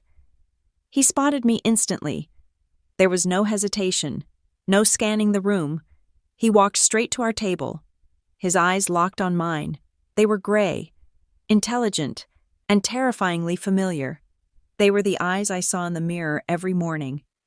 "Vivian," he said. His voice was warm, textured like gravel wrapped in velvet. "Thank you for seeing me." He extended a hand. I did not take it. "This is my attorney, Sonia Park," I said. "She will be recording our conversation for my records. If you are uncomfortable with that, you can leave." Russell smiled, a sad, indulgent expression that made me want to scream. "I have nothing to hide, Vivian, not anymore. Hello, Ms. Park." He sat down. He ordered a sparkling water without looking at the menu. He folded his hands on the white tablecloth and looked at me with a gaze that felt like a physical weight. "You look like your mother," he said, "but you have my mother's brow. It is quite striking." "I am not here for a genealogy lesson," I said. "I am here because you told me you were the architect. I want to know what you built." Russell sighed. He adjusted his cufflink. "I did not build it alone. I was approached. It was a different time. Vivian, the stakes were different. My family has certain responsibilities to the community, to the foundation. When the situation with Marianne arose, it presented a significant threat to the stability of those institutions." "The situation," I repeated. "You mean my life?" "I mean the pregnancy," he corrected gently. "I was married. I was preparing for a very public role in the state senate. A child born out of wedlock would have been weaponized by my opponents. It would have destroyed my family." "So you bought a new one," I said. "You bought the Henderson family." "We provided a solution," Russell said. "We provided stability. Marianne was young, scared, and frankly, without resources. We offered her a future. We offered you a future, a home, a father, a name. A name that wasn't yours," I said. "A legitimate name," he insisted. Gordon Henderson was a respected man. He had a firm. He had standing. "He abused me for 28 years, I said. The words came out flat, cold. "He told me every day that I was a mistake. He made me apologize for breathing. Was that part of the solution? Russell, was the psychological torture a line item in the budget?" Russell's expression shifted. The grandfatherly warmth evaporated, replaced by a flicker of genuine distaste not for me, but for the messy reality I was forcing him to acknowledge. Gordon exceeded his mandate, Russell said carefully. He was supposed to raise you as his own. That was the agreement. He was compensated to provide a seamless integration. Compensated, I said. How much? Russell paused. He looked at Sonia, then back at me. The initial capitalization of the trust was $500,000. There were subsequent payments, support grants, consulting fees routed through his firm. Over the years, perhaps $3 million. $3 million. Gordon had sold my dignity for $3 million. I want to offer you something, Russell said. He reached into his coat pocket and pulled out a thin envelope. I cannot change the past. I cannot undo the choices we made to protect the greater good. But I can ensure your future. This is a draft of a settlement, $5 million. Tax-free. Structured as a consulting retainer for the foundation so it remains private. I looked at the envelope. It was sitting on the table like a dead bird. And what do I have to do? I asked. Stop digging. Russell said softly. Stop the court petition in Hollis County. Let the past remain sealed. You have your answer. Vivian, you know who you are. You are a Vane. You have the blood. Take the money and live the life you were meant to have. I am a Vane, I said, testing the word. So you admit it. You are my father. Russell hesitated. It was a microsecond pause, a tiny glitch in his polished performance. We are connected, he said. Biologically. You are of my line. Let us leave it at that. No, I said. We don't leave it at that. Because there is one thing that doesn't make sense. If you were so powerful, if you were the great Russell Vane, why did you let a small-time accountant like Gordon Henderson dictate the terms? Why did you let him hold on to the money? Why did you let him keep me if he was failing to integrate me? Russell took a sip of his water. He set the glass down with precision. You misunderstand the dynamic, he said. I didn't hire Gordon Henderson. He hired himself. I frowned. What? Marianne came to me with the news of the pregnancy. Russell said, we were discussing options, medical options, adoption. My stomach turned. But then Gordon Henderson called my office. Russell continued. He knew. He had been seeing Marianne. He knew about the pregnancy before I fully grasped the implications. He didn't call to offer help. He called to offer a trade. Russell leaned forward. His voice dropped. He told me he had proof of the affair. He told me he was prepared to go to the press.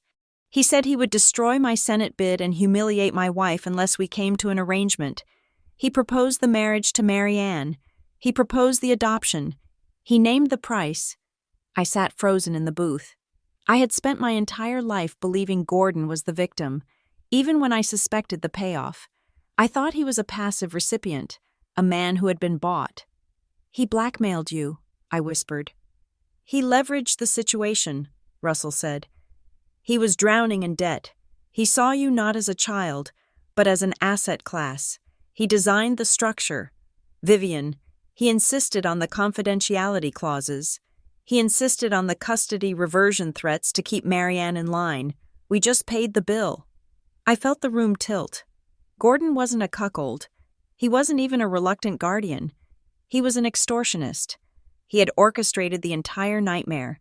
He had seen a pregnant, terrified woman and a wealthy, vulnerable man, and he had built a prison for them both, with me as the lock. And the cruelty. The affair child insults. It wasn't bitterness, it was branding. He had to keep me feeling small, worthless, and lucky to be there so that I would never, ever realize that I was the golden goose that kept his lights on. He degraded me to protect his investment. He called me a mistake, I said, my voice shaking. But I was his paycheck. You were his leverage, Russell corrected. And he used you well. He bled us for 30 years. Every time he needed cash, he rattled the cage. He threatened to tell you the truth. He threatened to release the documents. Russell pushed the envelope across the table. Take the money. Vivian, Gordon has been cut off. The well is dry. That is why he's panicking. That is why he's trying to seize your sister's assets. You have won. He is ruined. Just walk away. I looked at Russell Vane. I saw the relief in his eyes. He thought he could buy me just like he had bought Gordon. He thought I was just another Henderson looking for a payout. I picked up the envelope. I weighed it in my hand. $5 million. It was freedom. It was a house. It was a life where I never had to work again. I tore it in half. The sound was loud in the quiet restaurant. Russell flinched. I don't want your money, I said. And I don't want your protection. Gordon Henderson is going to answer for what he did. And if you get dragged into the light along with him, Russell, then maybe that is just the cost of doing business. You are making a mistake, Russell said, coldness creeping back into his voice. You are emotional. You are not thinking about the consequences. I am thinking about the 28 years I spent apologizing for being born, I said. I am done apologizing. I stood up. Sonia packed her notebook. We will see you in Hollis County. Mr. Vane, Sonia said. We walked out. I didn't look back. I was shaking by the time we reached the car. Sonia drove. I stared out the window at the passing city, my mind replaying the conversation. He hired himself. Gordon Henderson was a monster, not the banal, grumpy father I had tried to please, but a true, calculated monster. You did good, Sonia said quietly. He tried to buy me, I said. They always try to buy the problem first, Sonia said. It is cheaper than the truth. My phone buzzed. It was a text from Noah Sutter. I found the exit interview. I called him immediately. What did you find? Noah. Elena Caldwell, Noah said. His voice was tinny over the car speakers. I found her personnel file in the mislabeled box. It wasn't just a resignation. She was terminated. Why? She tried to file a whistleblower complaint with the Board of Trustees in 1993, Noah said. She claimed that foundation funds were being misappropriated for personal containment strategies. She named the Vivian Trust explicitly. She tried to stop it, I whispered. She tried, Noah said. Russell Vane fired her. He threatened her pension. She signed an NDA and went to work at the library. She died with that secret. Vivian, but she kept the letter. She wanted you to know that someone tried. I closed my eyes. Thank you. Noah. Also, Noah added. Patricia Keene called me. She said you should look at the date on the guardianship papers if you ever get them. She said the date matters. What about the date? She wouldn't say. Just check the date. I hung up. I needed to see my mother. I needed to look her in the eye and ask her if she knew. Did she know Gordon had engineered the whole thing, or was she just another victim of his leverage? I found Marianne in the garden again. It was the only place she felt safe. She was cutting back the hydrangeas, hacking at the stems with a violence that surprised me. He blackmailed them, I said. I didn't say hello. I just walked onto the grass and dropped the truth at her feet. Marianne stopped cutting. She didn't turn around.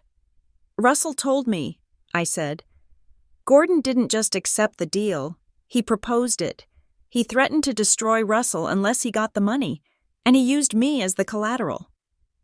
Marianne dropped the shears. She turned to face me. Her face was gray, stripped of all its usual composure. I didn't know at first, she whispered. I swear to you, Vivian, I thought he was saving me. I thought he was a hero who was willing to take on another man's child. When did you know? I asked. When you were 2, she said. We needed a new car. Gordon called Russell's office. I heard him on the phone. He wasn't asking. He was demanding. He said, The girl is expensive. Russell, do you want me to send her to you? She sobbed. A sharp, ugly sound. I realized then, she said. He didn't love me. He didn't love you. We were his paycheck. He kept us because we were worth $10,000 a month. Why didn't you tell me? I asked. Why did you let me believe I was the problem? Because I was afraid, she screamed. I was afraid he would do it. I was afraid he would send you away. He told me that if I ever undermined him, if I ever told you the truth, he would trigger the custody clause. He would hand you over to the trust, and they would make you disappear into the foster system. I thought if I kept you small, if I kept you quiet, he wouldn't see you as a threat. He would just see you as income. She fell to her knees in the grass. I sacrificed your confidence to save your life. She wept. I am so sorry. Vivian, I broke you to keep you. I looked at my mother. I saw the terror that had ruled her for 3 decades. It didn't excuse what she had done. But for the first time, I understood the brutal calculus of her survival. She had been living in a hostage situation, negotiating with a captor who slept in her bed. I knelt down and put my arms around her. She clung to me, shaking. He is losing, I whispered. The money is gone. That is why he is scared. We are going to finish it. The war began in earnest the next day. Gordon realized that charm and vague threats were no longer working. He switched tactics. He went on the offensive. He sent a mass email to the extended family aunts, uncles, cousins in Vermont. He BCC'd me, probably by accident, or perhaps as a power move. Subject to family crisis, I am writing to you with a heavy heart. As you know, Vivian has been struggling with some mental health issues lately. She has become obsessed with false narratives about her childhood. It pains me to say this, but I believe Marianne is unwell and is feeding Vivian's delusions to cover up her own past indiscretions. They are attempting to extort money from the estate. I ask for your prayers and your loyalty as I try to get them the help they need. It was classic Gordon. Isolate the victim, paint himself as the martyr. My phone started blowing up. Cousins asking if I was okay, an aunt telling me to respect my father. But then, a reply all came through. It was from Lila. Lila Henderson to everyone, Dad. Stop lying. I saw the bank statements. I saw the trust fund you drained. You stole millions of dollars from Vivian. You tried to make me sign over the lake house to cover your tracks. Mom isn't crazy. Vivian isn't crazy. You are a thief. I will not be at Thanksgiving. I will be with my sister. The silence that followed that email was deafening. Then, my phone rang. It was Uncle Peter, Gordon's brother. Is it true? He asked. Did he really take the money? Yes, Peter, I said. He took everything. You know, Peter said, his voice quiet. We always wondered. You look so different. And Gordon, suddenly he had the cash for the partnership buy-in right after you were born. We always wondered where it came from. He sold me, I said. I am sorry. Vivian, Peter said. We should have asked. The family facade was fractured. Gordon was alone in the big gray house. 2 days later, Sonia called me to her office. She was holding a document with a fresh court stamp. We got it, she said. The records. A partial unseal. Sonia said. The judge in Hollis County saw the bank statements. He saw the potential for fraud. He ordered the release of the original custody agreement and the statement of paternity from 1992. She handed me the file. My hands were shaking so hard I could barely hold the paper. I opened it. There was no adoption decree. There was no birth certificate listing Gordon as the father. The document was titled Inter Vivos, Guardianship and Custody Assignment. Date June 14, 1992. Subject, the female infant D.O.B. June 12, 1992. Grantor, the Vane Family Trust. Guardian Gordon Henderson. Terms, the guardian assumes full physical custody and liability for the subject in exchange for quarterly stipends as outlined in Schedule A. The guardian agrees to suppress all information regarding the subject's biological lineage. I read the words again, the subject, and then I saw the clause at the bottom, the one Patricia Keene had hinted at, the date. This agreement is effective as of May 1, 1992. I looked at the date of my birth, June 12. The agreement was signed 6 weeks before I was born. Gordon hadn't stepped up to help a woman in crisis after the baby arrived. He had pre-sold me. He had negotiated the contract while I was still in the womb. He had locked in the price before I had even taken my first breath. I wasn't an affair child. I wasn't a mistake. I was a commission. I sat in Sonia's chair and stared at the wall. The final piece of the puzzle clicked into place. The affair story wasn't just a lie to cover the truth. It was a complete fabrication. There was no affair. There was only a procurement. "Vivian," Sonia asked. "He signed it in May," I said. "He sold me before I was born." "This proves premeditation," Sonia said. "It proves he wasn't acting as a father. He was acting as a vendor." "I am going to court," I said. "And I am going to read this out loud. I want it on the public record. I want the world to know that Gordon Henderson didn't raise a daughter. He managed an asset." "We have the hearing on Monday," Sonia said. "Are you ready?" "I have been ready for 33 years, I said. I went home. I didn't sleep. I laid the documents out on my floor. The letter from E, the bank statements, the guardianship assignment, the torn settlement offer from Russell. It was a map of a stolen life. But there was one thing still nagging at me, one loose thread. Russell Vane had said, "You are of my line." He had admitted to the biology, but he had been slippery about the details. "We are connected." I looked at the guardianship paper again. Grantor, the Vane Family Trust. Why the trust? Why not Russell Vane personally? And why had Elena Caldwell scratched out the name on the photo? Sarah P. I went to my computer. I searched for Sarah P. in connection with Harbor Pike and the Vanes in 1991. Nothing came up, but then I searched for Vane family tragedies. An article from 1990 popped up. Vane's son dies in sailing accident. Jonathan Vane, 22 son of Russell Vane, was lost at sea during a regatta.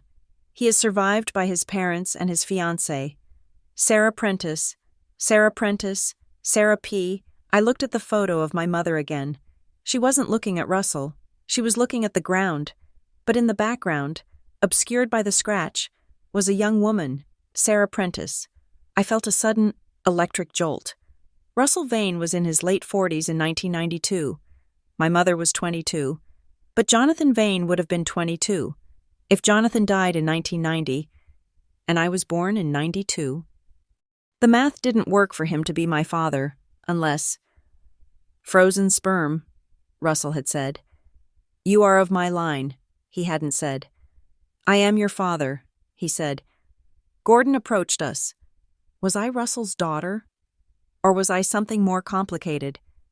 Was I a legacy project? An attempt to preserve a bloodline that had been extinguished? It didn't matter for the court case against Gordon. He was a thief regardless of whose blood I had. But for me, it mattered. I packed the papers into my briefcase. I put on my best suit. I was going to court to burn Gordon Henderson to the ground. But after that, I had one more question for Russell Vane, and this time, I wasn't going to accept a vague answer about connections. I was going to find out exactly whose ghost I was. The courtroom in Hollis County did not look like the places where justice happened on television. It smelled of ammonia and damp wool. The fluorescent lights hummed with a low, headache-inducing frequency, and the wood paneling was scratched by decades of belt buckles and briefcases. I sat at the plaintiff's table next to Sonia Park. My hands were folded on top of a thick binder. Inside that binder was the accounting of my life, not the memories, but the ledger. Across the aisle, Gordon Henderson sat with a lawyer from a firm I didn't recognize. He looked smaller than I had ever seen him. The broad shoulders that had dominated our living room for 30 years seemed to have collapsed inward. He wasn't wearing his usual power tie. He was wearing a gray suit that washed him out, making him look like exactly what he was, an old man caught in a lie. Marianne sat in the gallery behind me. She was alone. Lila had offered to come, but I told her to stay away. I didn't want her to see her father stripped down to the bone.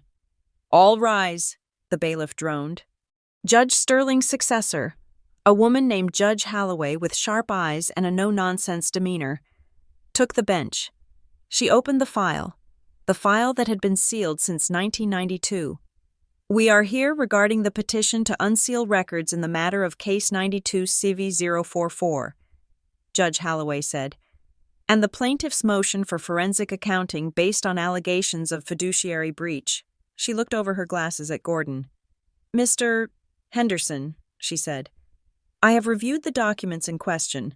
The original sealing order was highly irregular. Gordon's lawyer stood up. Your Honor, the seal was intended to protect the privacy of a minor and the reputation of the involved families. The minor is now a 33-year-old woman standing in my courtroom, Judge Holloway said dryly. And she is the one asking for the seal to be broken. The privacy argument is moot. She turned to me. Ms. Henderson, you may proceed. I stood up. I didn't feel the nausea I usually felt when confronting Gordon. I felt a cold, hard clarity. I was a project manager. This was just a presentation of findings. Your Honor, I began. For 28 years, the defendant, Gordon Henderson, told me I was the product of an affair. He used this narrative to define my identity, to limit my self-worth, and to justify a household dynamic where I was treated as a burden he had graciously agreed to carry. I opened the binder. I am not here to litigate his parenting style, I said. I am here to litigate his accounting. The documents we have recovered, including the bank statements from First Hollis Savings, show that my presence in his home was not an act of charity. It was a business transaction. I held up the document Sonia had retrieved, the inter vivos guardianship assignment. This document, I said, my voice steady, dated May 1st, 1992, proves that Gordon Henderson negotiated custody of me 6 weeks before I was born. He did not discover an affair. He signed a contract. He accepted a transfer of what the document refers to as the subject from the Vane Family Trust. The courtroom was silent. I could hear the hum of the lights. The narrative of the affair child was a fabrication, I continued. It was designed to keep me compliant. If I believed I was a mistake, I would never ask about the money. I would never look for the trust fund. I would never question why my tuition was paid from an account I wasn't allowed to see. I looked directly at Gordon. He refused to meet my eyes. He was staring at the table, his jaw working. Gordon Henderson received over $3 million to be my guardian, I said. He used that money to renovate his home, buy his cars, and fund his lifestyle, all while telling me that I was a financial drain on the family. He embezzled my identity first, and then he embezzled my inheritance. I sat down. Gordon's lawyer tried to pivot. He talked about intent. He talked about context. He argued that the funds were discretionary, meant to reimburse the Hendersons for the cost of raising a child who was not their own. Then, Gordon insisted on speaking. His lawyer tried to stop him, gripping his arm, but Gordon shook him off. He stood up, his face flushed with the old, familiar arrogance. I saved her, Gordon announced, his voice booming in the small room. Judge Holloway frowned. Mr. Henderson, addressed the bench. I saved her from scandal, Your Honor, Gordon said, turning to the judge, but pointing a shaking finger at me. Do you know what would have happened to a bastard child of the Vane Circle in 1992? She would have been hidden away in some boarding school. She would have been a pariah. I gave her a home. I gave her a name. I gave her a normal life in a good town. He looked at me, his eyes full of a twisted righteousness. You are ungrateful, he spat. I protected you from the truth. I took the burden so you could have a childhood. Sonia touched my arm, signaling that I could respond. I stood up again. I didn't shout. I didn't cry. You didn't protect me, I said. You managed me. I raised you, Gordon shouted. You contained me, I corrected. You talk about morality, Gordon. You talk about saving me. I am not asking the court to judge your morality. I am asking the court to look at the outcomes. I took a breath. The outcome is that I spent 3 decades believing I was genetically predisposed to betrayal. I said, the outcome is that I have severe anxiety because I was told my existence was a sin. The outcome is that you drained $2.1 million from a trust in my name and used it to buy a lake house while you made me take out student loans. I looked at the judge. He didn't save me from a scandal, Your Honor. He profited from a cover-up. He stole my autonomy. He stole my history, and he stole my money. I am asking for the records to be corrected to reflect the truth. I am not his daughter. I never was. I was his employee, and he never paid me. Judge Holloway looked at Gordon for a long moment. Then she looked at the documents. The court finds sufficient evidence of misrepresentation and potential fiduciary impropriety, she said. The sealing order on Case 92C IV-044 is hereby vacated in its entirety. The clerk will release the full file to the plaintiff. She banged her gavel. Furthermore, she continued, I am ordering a full forensic accounting of the Vivian Trust and all associated accounts held by Mr. Henderson or his entities. Pending the results, a temporary freeze is placed on the assets of Briar Management, LLC. Gordon slumped back in his chair. The freeze on the LLC meant he couldn't sell the lake house. It meant he couldn't hide the money he had stolen from Lila. It meant the game was over. It wasn't a criminal conviction. He wasn't being led away in handcuffs. But as I watched him, I realized that for a man like Gordon Henderson, this was worse. He had lost control. He had lost his narrative. He was no longer the benevolent patriarch. He was just a thief in a cheap suit. I walked out of the courtroom into the bright, cold sunlight of the parking lot. Marianne was waiting by the steps. She looked tired, but she was standing straight. She wasn't hiding behind sunglasses. He is going to be furious, she said. He is going to be broke, I said. And he is going to be alone. Marianne looked at her hands. I am sorry, Vivian. I know I have said it. But hearing you say it in there, hearing the numbers, I let him sell you. Yes, I said. You did. I didn't offer her immediate forgiveness. That would be a lie. And I was done with lies. But you are here now, I said. And you didn't lie to the judge. You submitted the affidavit about the phone calls. That matters. Marianne nodded, tears welling in her eyes. I am leaving him. I am going to stay with my sister in Vermont for a while. I can't be in that house anymore. The walls, they feel like they are closing in. Good, I said. Do you hate me? She asked. It was the question she had been too afraid to ask for 30 years. I looked at her.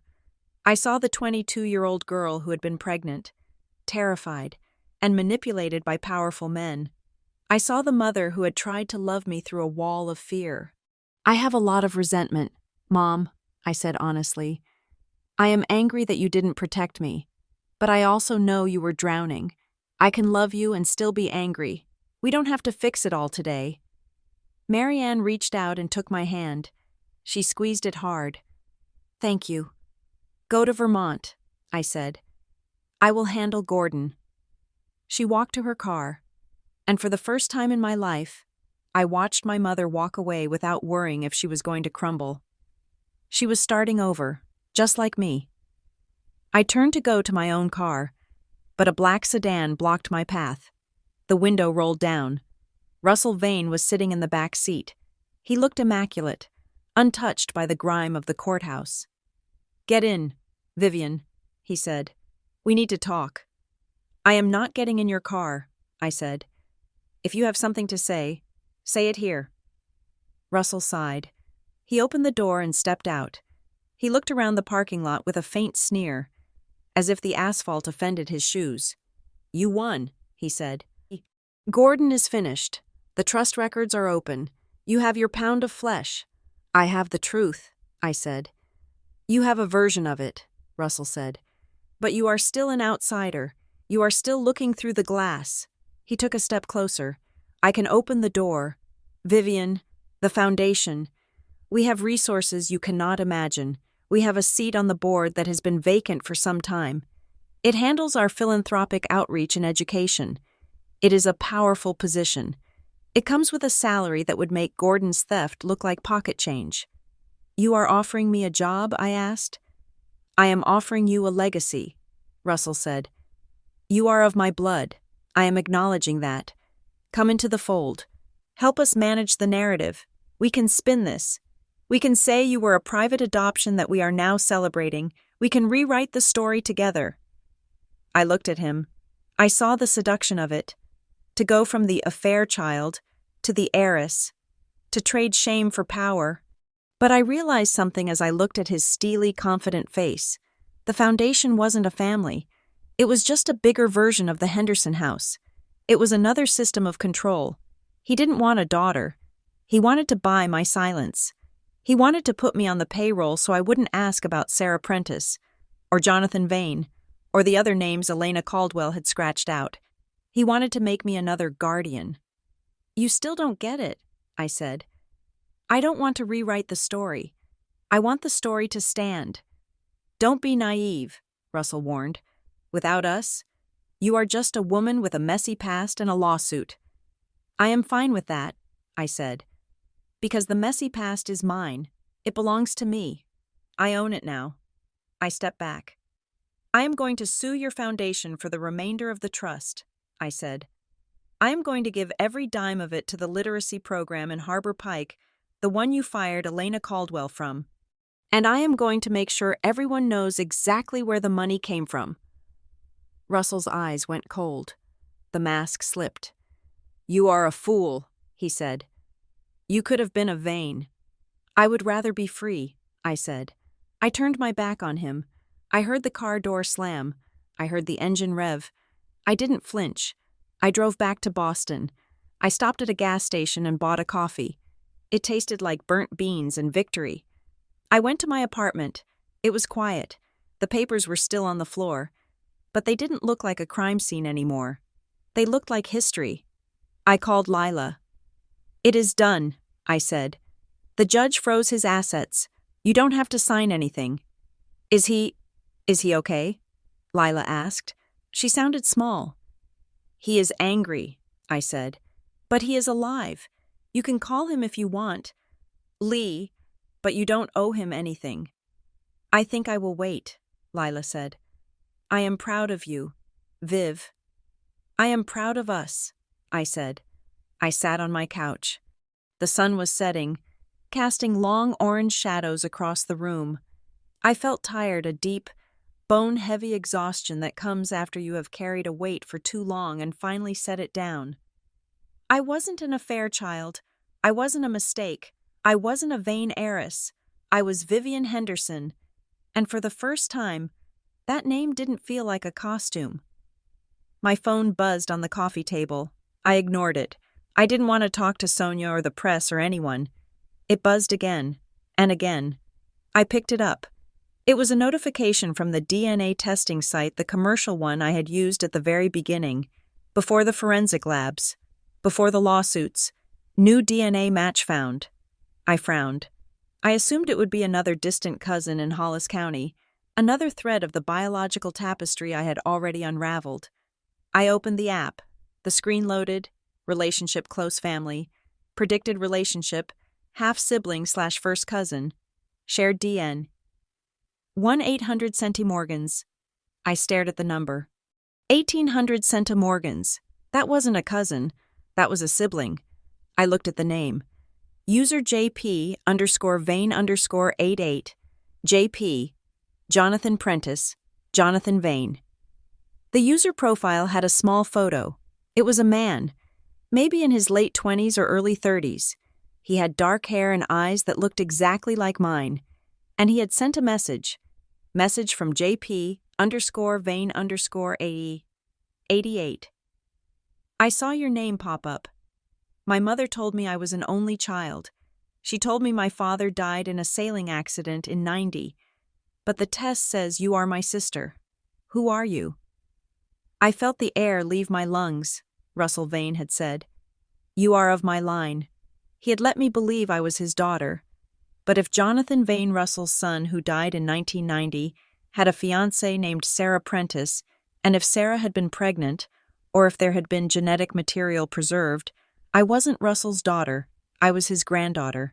And this man, this JP, was my brother. Russell had tried to buy me off to protect the memory of his dead son. He had placed me with the Hendersons because a second illegitimate child, or perhaps a child born from a complex medical arrangement using a dead man's legacy, was too much scandal for the vain empire to absorb in 1992. I looked at the message again. Who are you? I thought about the package. I thought about the affair child. I thought about the millions of dollars spent to keep us apart. I typed a response. I am the one they hid. I hit send. The story wasn't over. The door I had kicked open in the courtroom led to a hallway I hadn't even seen yet. But this time, I wasn't walking down it alone. I had a match. And the Vane family was about to learn that you cannot seal the truth forever. Eventually, the blood calls out. Thank you so much for listening to the story. My dad called me the affair child for 28 years. A DNA test proved them all wrong. I hope Vivian's journey of reclaiming her truth resonated with you. Please let me know in the comments where you are listening from. I love seeing how far these stories travel. If you enjoyed this, please make sure to subscribe to Revenge Stories so you never miss an episode. And finally, I would love to hear your thoughts in English. Do you think Vivian should meet her new brother? What would you do in her shoes? Until next time.